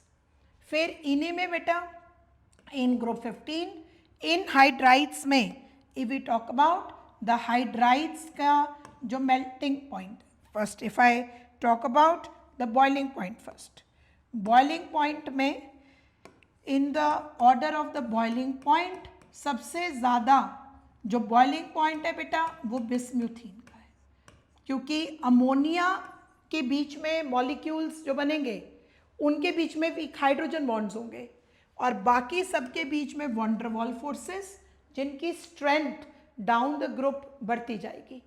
तो बिस्म्यूथीन में बड़ा साइज है बेटा तो ज़्यादा एरिया ऑफ ओवरलैप होगा, तो बॉन्ड बिस्म्यूथीन के मॉलिक्यूल्स के बीच में कंपैरेटिवली स्ट्रॉन्गर. तो सबसे ज़्यादा जो बॉइलिंग पॉइंट आएगा वो बिस्म्यूथीन का आएगा बेटा, फिर आएगा स्टीबीन और फिर क्योंकि अमोनिया में हाइड्रोजन बॉन्ड्स थे तो फिर अमोनिया आगे आ गया. फिर उसके बाद there would be the normal trend of arsine, सबसे ज़्यादा वॉलेटाइल फॉस्फीन. देखिए सो बॉइलिंग पॉइंट के ऑर्डर में it's bismuthine has the highest, but साथ में ये भी ध्यान रहे कि जो बेटा अमोनिया है उसका बॉइलिंग पॉइंट तो सबसे ज़्यादा नहीं है, but it has the high melting point. Rather पूरे सीरीज में अमोनिया का पूरे इन ग्रुप 15 के हाइड्राइड्स में अमोनिया का मेल्टिंग पॉइंट सबसे ज़्यादा है। तो देखिए अमोनिया है, फिर स्टीबीन है, आर्सीन है और फिर अमोनिया और फिर फॉस्फीन है। तो बॉइलिंग पॉइंट के ऑर्डर में बिस्मुथीन आगे है, बट मेल्टिंग पॉइंट के ऑर्डर में अमोनिया सबसे आगे है। अमोनिया के बाद कौन सा है? देन इज बेटा स्टीबीन, आर्सीन एंड फॉस्फीन। इसी तरह से बेटे अगर हम ग्रुप 16 की बात करें, ग्रुप 16 के ये सारे जो हाइड्राइड्स हैं ये एसिड की तरह काम करते हैं, तो इनमें एसिडिक स्ट्रेंथ का ऑर्डर डिसाइड करेंगे। एसिडिक स्ट्रेंथ सबसे ज़्यादा किस में होगी? जो सबसे आसानी से H दे देगा। H कौन सा सबसे आसानी से देगा? जिसका बॉन्ड वीक है, और बॉन्ड सबसे वीक किसका है? पोलोनाइड का। तो इसलिए इसमें hydrogen polonide will be the strong acid, water बेटा will be the weakest acid. और इनमें भी if we talk about the order of their boiling point, तो ये थोड़ा डिफरेंट है। इसमें वाटर का बॉइलिंग पॉइंट सबसे ज़्यादा है क्योंकि उसमें स्ट्रॉन्ग हाइड्रोजन बॉन्ड्स बनते हैं। फिर पोलोनाइड, टेलुराइड, देन इज बेटे selenide and then is H2S. So in group 16, remember this कि water has the highest boiling point, but in group 15 it's not ammonia which has bete the highest. And moving to group 17, if I talk about the order of the boiling point, so in the order of the boiling point, same as above, the highest boiling point will be for HF because it has got the stronger hydrogen bonds. So boiling point HF, then again HI, then bete will be HBr, then is HCl. And another important comparison कि the order of the boiling point अगर हम 3 में compare करें, ammonia में, water में और HF में, तो सबसे ज़्यादा जो बॉइलिंग पॉइंट आएगा बेटे that will be for water. देखिए वाटर का सबसे ज़्यादा होगा क्योंकि उसमें हाइड्रोजन बॉन्ड स्ट्रॉन्गर है और उसका नंबर भी ज़्यादा है। हालांकि स्ट्रॉन्गेस्ट हाइड्रोजन बॉन्ड HF में है, बट उसमें ज़्यादा हाइड्रोजन बॉन्ड्स नहीं है, तो उसका बॉइलिंग पॉइंट कंपैरेटिवली कम होगा। देखिए अब बेटे ये जो ग्रुप 17 है, इसके जो हाइड्राइड्स हैं इनके हमने नेचर की बात नहीं करी। अब इनकी जो नेचर है ये भी बेटा एसिडिक ही होते हैं, तो उसके बेसिस पे आंसर दिस क्वेश्चन जो नीट में आया कि द अब स्टेटमेंट है acidic strength increases in the order given as. ठीक है, अब इन द ऑर्डर HF सबसे वीक होगा, फिर HCl और फिर HI। तो सेम चलो एज ग्रुप 16, तो उसमें भी down the group acidic strength was increasing, तो यहाँ पर ऑल्सो इट विल इंक्रीज, तो this is correct. And what is statement 2 कि as the size of the elements increases down the group, bond strength decreases and the acidic strength increases. So this is also correct. So both these statements are correct. तो hydrides की nature में we can decide कि the group, अब summarizing this, 15 group के hydrides basic, group 16 और 17 के acidic. Basic strength of the group 15 hydrides नीचे की तरफ क्या होगा बेटा? डिक्रीज। बट ग्रुप 16 के हाइड्राइड्स के acidic strength down the group is going to बेटा show the increase। ठीक है, अब यहां तक तो बेटे हमने ये 3 प्रॉपर्टीज मेन की बात कर ली, एक ऑक्साइड्स की, एक बेटा हेलाइड्स की और एक हाइड्राइड्स की। आई होप यहां तक बेटे सबको क्लियर हुआ है। और यहीं से बेटा ये सारे वो कॉमन कंसेप्ट्स हैं जैसे आप देखो जो नीट में आ चुके हैं। अब इसके इस लेक्चर के लास्ट सेगमेंट में मैंने कुछ बेटा जनरल क्वेश्चंस जो इन अलग अलग ग्रुप्स के रिलेटेड इंपॉर्टेंट पॉइंट्स हैं उनको पिक किया। तो let's go towards a discussion of those, जिसमें पहला बेटे पार्ट है, ये भी नीट में आया हुआ क्वेश्चन है कि जो बोरिक एसिड है वो क्यों एक एसिड है। पहले देखो बोरिक एसिड क्या होता है। Boric acid is H3BO3। Boric acid is an acid because reason is to be found in this. Boric acid H3BO3 है। जो बेटा एसिड, इस एसिड में देखने में तो लगता है कि इसके पास 3 हाइड्रोजन है देने के लिए, बट ये जो एसिड है this is a monobasic acid. It's a monobasic acid and बेटे it is a Lewis acid.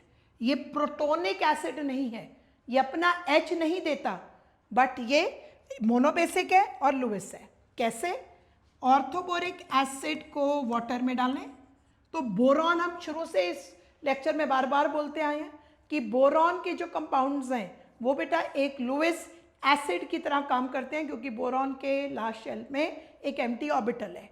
तो ये लुइस एसिड है, वाटर इसको अपना एक लोन पेयर देकर BOH4 नेगेटिव बनाएगा और एक H पॉजिटिव पानी में जाएगा। तो इसलिए ऑर्थोबोरिक एसिड ने H पॉजिटिव अपना नहीं दिया, वाटर से OH लिया है और H पॉजिटिव की कंसंट्रेशन सोल्यूशन में इंक्रीज की है। तो अब रीजन देखो, क्या इसके पास रिप्लेसेबल H है? नो। क्या ये प्रोटॉन दे सकता है? No. Has it accepted the electron pair from water? Yes, because जब इसने OH नेगेटिव लिया तो obviously it has accepted an electron pair from water.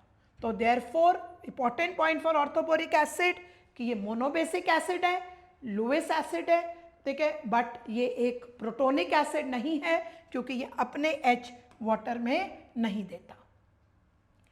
फिर बेटा हमने इस लेक्चर में बहुत ज़्यादा बात नोबल गैसेस की नहीं करी क्योंकि वो बहुत ज़्यादा बेटे केमिकली रिएक्ट नहीं करते, बट कुछ उनकी फिजिकल प्रॉपर्टीज़ हैं जो हम इस क्वेश्चन के थ्रू समझते हैं। जो नोबल गैसेस हैं हमने ढूंढना है, noble gases are named because of their inertness towards reactivity. Identify the incorrect statement. तो जो नोबल गैसेस हैं they are sparingly soluble in water.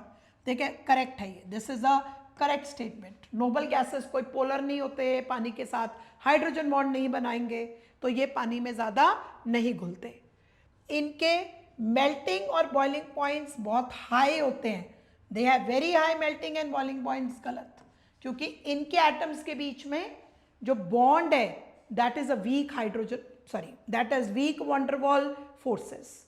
Week forces होने के कारण इनमें जो मेल्ट करने के लिए, बॉयल करने के लिए एनर्जी चाहिए वो कम होगी, इसलिए बेटा इनका लो मेल्टिंग बॉइलिंग पॉइंट होगा ना कि हाई। तो दिस स्टेटमेंट बेटा is incorrect.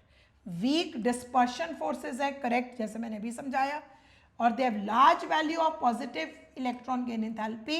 This statement is also correct because जब हम इनमें इलेक्ट्रॉन ऐड करते हैं तो ये बेटा इलेक्ट्रॉन को हमें क्योंकि इनकी कॉन्फ़िगरेशन स्टेबल है तो इनमें हमें इलेक्ट्रॉन को ज़बरदस्ती अंदर डालना पड़ता है विद एनर्जी, तो इसलिए इनमें इलेक्ट्रॉन का डलना एंडोथर्मिक है, तो इनकी electron gain enthalpy is positive. तो नोबल गैसेस पानी में ज़्यादा नहीं घुलते, उनके बेटा they have got generally the low melting boiling points and they have weak van der Waals forces जिनकी strength down the group increase करेगी क्योंकि साइज बढ़ रहा है। जैसे जैसे साइज बढ़ता है strength of van der Waals forces also increases. फिर बेटा ये ग्रुप 17 के बारे में क्वेश्चन आया हुआ है। अब identify the incorrect statement. Acidic strength follows this order, ये तो अभी हमने पढ़ा। Acidic strength HF, HCl, HBr, HI, this statement बेटे इज okay। अब acidic strength follows this order, ये गलत हो गया। फ्लोरीन एग्जिबिट्स -1 ऑक्सीडेशन स्टेट, और बाकी सब में ये भी हो सकता है, ये करेक्ट है क्योंकि फ्लोरीन सबसे ज़्यादा इलेक्ट्रोनेगेटिव है और वो -1 स्टेट दिखाएगा। फिर बात आती है बेटा इनकी इंथैल्पी ऑफ डिसोसिएशन की। अब जो ये बेटे हैलोजेंस हैं इनकी जो बॉन्ड एनर्जी है उसमें सबसे ज़्यादा बॉन्ड एनर्जी क्लोरीन की होती है, फिर बेटा ब्रोमीन की, फिर फ्लोरीन और फिर आयोडीन। अब फ्लोरीन का साइज छोटा है, ज़्यादा ओवरलैपिंग के कारण बॉन्ड बनना चाहिए था स्ट्रॉन्ग, लेकिन फ्लोरीन में बॉन्ड वीक बनता है क्योंकि उनमें जो लोन पेयर्स हैं वो छोटा साइज होने के कारण ज़्यादा रिपेल करते हैं, तो इसलिए फ्लोरीन का bond is weaker than that of chlorine and this is the order. तो this is also an important point कि enthalpy of dissociation of fluorine is smaller. सबसे ज़्यादा enthalpy chlorine, bromine, then fluorine. और last में है बेटा fluorine is a stronger oxidising agent. अब oxidising nature की भी अगर बात करें तो ऑक्सीडाइजिंग जो स्ट्रेंथ है ऑफ ऑल हैलोजेंस में फ्लोरीन सबसे स्ट्रॉन्ग है, फिर क्लोरीन है, फिर ब्रोमीन है बेटे, फिर आयोडीन है। फ्लोरीन एक सबसे स्ट्रॉन्ग ऑक्सीडाइजिंग एजेंट है बिकॉज फ्लोरीन ज़्यादा इलेक्ट्रोनेगेटिव है, फ्लोरीन की बॉन्ड एनर्जी कम है, फ्लोरीन का बॉन्ड तोड़ना आसान है, उसमें ऑक्सीडाइजिंग स्ट्रेंथ है, तो मतलब उसने रिड्यूस होना है, रिड्यूस होना है मतलब उसने इलेक्ट्रॉन गेन करना है। तो फ्लोरीन का बॉन्ड भी आसानी से टूटता है, उसमें इलेक्ट्रॉन भी ऐड किया जा सकता है क्योंकि वो इलेक्ट्रोनेगेटिव है, और उसकी ओवरऑल हाई हाइड्रेशन एनर्जी है। मीन्स फ्लोरीन से F नेगेटिव पहुंचना, F नेगेटिव एक्वस तक पहुंचना सबसे ईजियर है अमंगस्ट ऑल हैलोजेंस, क्योंकि फ्लोरीन का बॉन्ड भी वीक है, इलेक्ट्रॉन भी कंपैरेटिवली इजीली जा सकता है बिकॉज वो इलेक्ट्रोनेगेटिव है, और फिर हाई हाइड्रेशन एनर्जी है, तो F नेगेटिव का एक्वस मीडियम में बनना भी फेवर होता है। तो इसलिए oxidizing strength of halogens is in this order, ठीक है। और strong strength of oxidizing agent की वजह से फ्लोरीन बेटे वाटर को भी ऑक्सीडाइज कर देता है, और बेटा इट फॉर्म्स ऑक्सीजन। वेराज अगर हम क्लोरीन या बेटे ब्रोमीन लेते हैं, अगर हम क्लोरीन या ब्रोमीन लेते हैं, जिसको मैं X2 लिखती हूँ, या क्लोरीन या ब्रोमीन, तो इनमें बेटे वाटर के साथ they form the different product. तो fluorine because of the strong oxidising agent can also oxidise water, ठीक है। बट ये बाकी जो हैलोजेंस हैं दे रिएक्ट विद वाटर बच्चे इन अ डिफरेंट वे, और आयोडीन तो नॉर्मली वाटर के साथ बेटे रिएक्ट ही नहीं करता, ठीक है। आयोडीन वाटर के साथ रिएक्ट बेटे नहीं करता, रादर जो ये रिएक्शन है ये बैकवर्ड डायरेक्शन में फेवर होता है और फॉरवर्ड में नहीं होता। तो ये सारे points are because of the strong oxidizing strength of बेटा द हैलोजेंस। और इसी वजह से जो बेटा हैलोजन है ऑफ लोअर एटॉमिक नंबर वो ऑक्सीडाइज कर सकता है the halogen of higher atomic number. The halogen of lower atomic number can oxidize the halide ion of higher atomic number because of the difference in the oxidizing strength. फिर बेटा अब last में ये सिर्फ बेटे कुछ purely theoretically learning based questions हैं, जिसमें एक है an element with very low melting point but considerably high boiling point is gallium. Gallium group 13 का एक ऐसा एलिमेंट है जिसका मेल्टिंग पॉइंट बेटे बहुत ही कम है और बॉइलिंग पॉइंट बहुत ही ज़्यादा है, तो वो बेटा हाई प्रेसिशन थर्मामीटर्स बनाने में भी यूज़ होता है। तो एक ऐसा एलिमेंट जिसका मेल्टिंग पॉइंट बहुत कम और बॉइलिंग पॉइंट बहुत ज़्यादा है वो गैलियम है। नहीं तो अदरवाइज मेल्टिंग और बॉइलिंग पॉइंट एक गिवन एलिमेंट के लिए या तो दोनों ही हायर होते हैं या दोनों लोअर। और फिर बेटे हमारे पास है बॉन्ड एनर्जी के दो कंसेप्ट कि ग्रुप 14 में which element has the highest bond energy due to small size, वो है carbon. Carbon, silicon, germanium, carbon की हाईएस्ट बॉन्ड एनर्जी है, जिसकी वजह से वो बेटे प्रॉपर्टी ऑफ कैटिनेशन भी शो करता है। पीरियोडिक टेबल में जिस एलिमेंट की हाईएस्ट टेंडेंसी है to show catenation that is बेटे कार्बन, ठीक है। और इसी तरह से अगर बेटे हम ऑक्सीजन, सल्फर, सिलीनियम, टेलुरियम के बॉन्ड की स्ट्रेंथ को कंपेयर करें तो इसमें भी उसी लॉजिक से जो मैंने अभी आपको पीछे हैलोजेंस के लिए बताया, क्या था बेटा हैलोजेंस के लिए कि बॉन्ड स्ट्रेंथ फ्लोरीन की जिसकी ज़्यादा होनी चाहिए थी कम है due to lone pair repulsions. तो इसी कारण से जो बेटा सल्फर और सल्फर का बॉन्ड है वो ज़्यादा स्ट्रोंगर है ऑक्सीजन से, क्योंकि ऑक्सीजन में साइज छोटा है तो लोन पेयर्स ज़्यादा स्पेस में पास है तो रिपेल करेंगे, तो बॉन्ड कंपैरेटिवली वीकर है। तो हाईएस्ट बॉन्ड एनर्जी इसमें भी बेटा सल्फर की है। और इसी तरह से जो नाइट्रोजन और नाइट्रोजन है उसका भी जो बॉन्ड है वो वीकर होता है एज कंपेयर टू फॉस्फोरस। तो नाइट्रोजन और सल्फर इनकी कैटिनेशन शो करने की टेंडेंसी ऑक्सीजन और राइट दिस अगेन, ये मैंने ऐसे लिखा है तो यहाँ से बेटा आई राइट दिस एलिमेंट अगेन, इसमें बेटा जो फॉस्फरस मोर देन नाइट्रोजन, तो ये सल्फर और phosphorus they have more tendency बेटे for catenation because of the stronger bond. ये कैटिनेट सेल्फ लिंकेज की प्रॉपर्टी बेटा इनमें ज़्यादा स्ट्रॉन्गर होती है। ओके, एंड बेटे अब एल्यूमिनियम एक ऐसा एलिमेंट है बेटा जिसका ऑक्साइड हमने पढ़ा था कि इज अ एम्फोटेरिक ऑक्साइड। तो एल्यूमिनियम एक मेटल भी ऐसा है बेटा जो एम्फोटेरिक नेचर शो करता है, वो एसिड्स के साथ भी रिएक्ट करता है और बेस के साथ भी। तो read the assertion reason, aluminium dissolves in mineral acids and aqueous alkali, correct? It shows amphoteric character, correct? तो इसमें this is the reason also कि एल्यूमिनियम एसिड और बेस के साथ इसीलिए रिएक्ट कर पा रहा है क्योंकि उसकी नेचर एम्फोटेरिक है। एसिड के साथ भी रिएक्ट किया एज वेल एज उसने बेटे बेस के साथ भी रिएक्ट किया।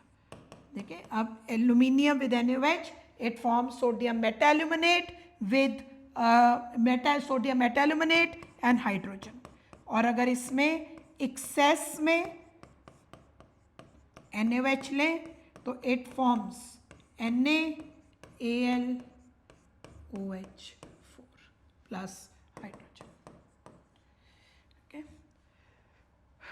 then beta in this the last question for this session, that is beta which of the following elements can decompose steam to form SN to form dioxides and liberate hydrogen।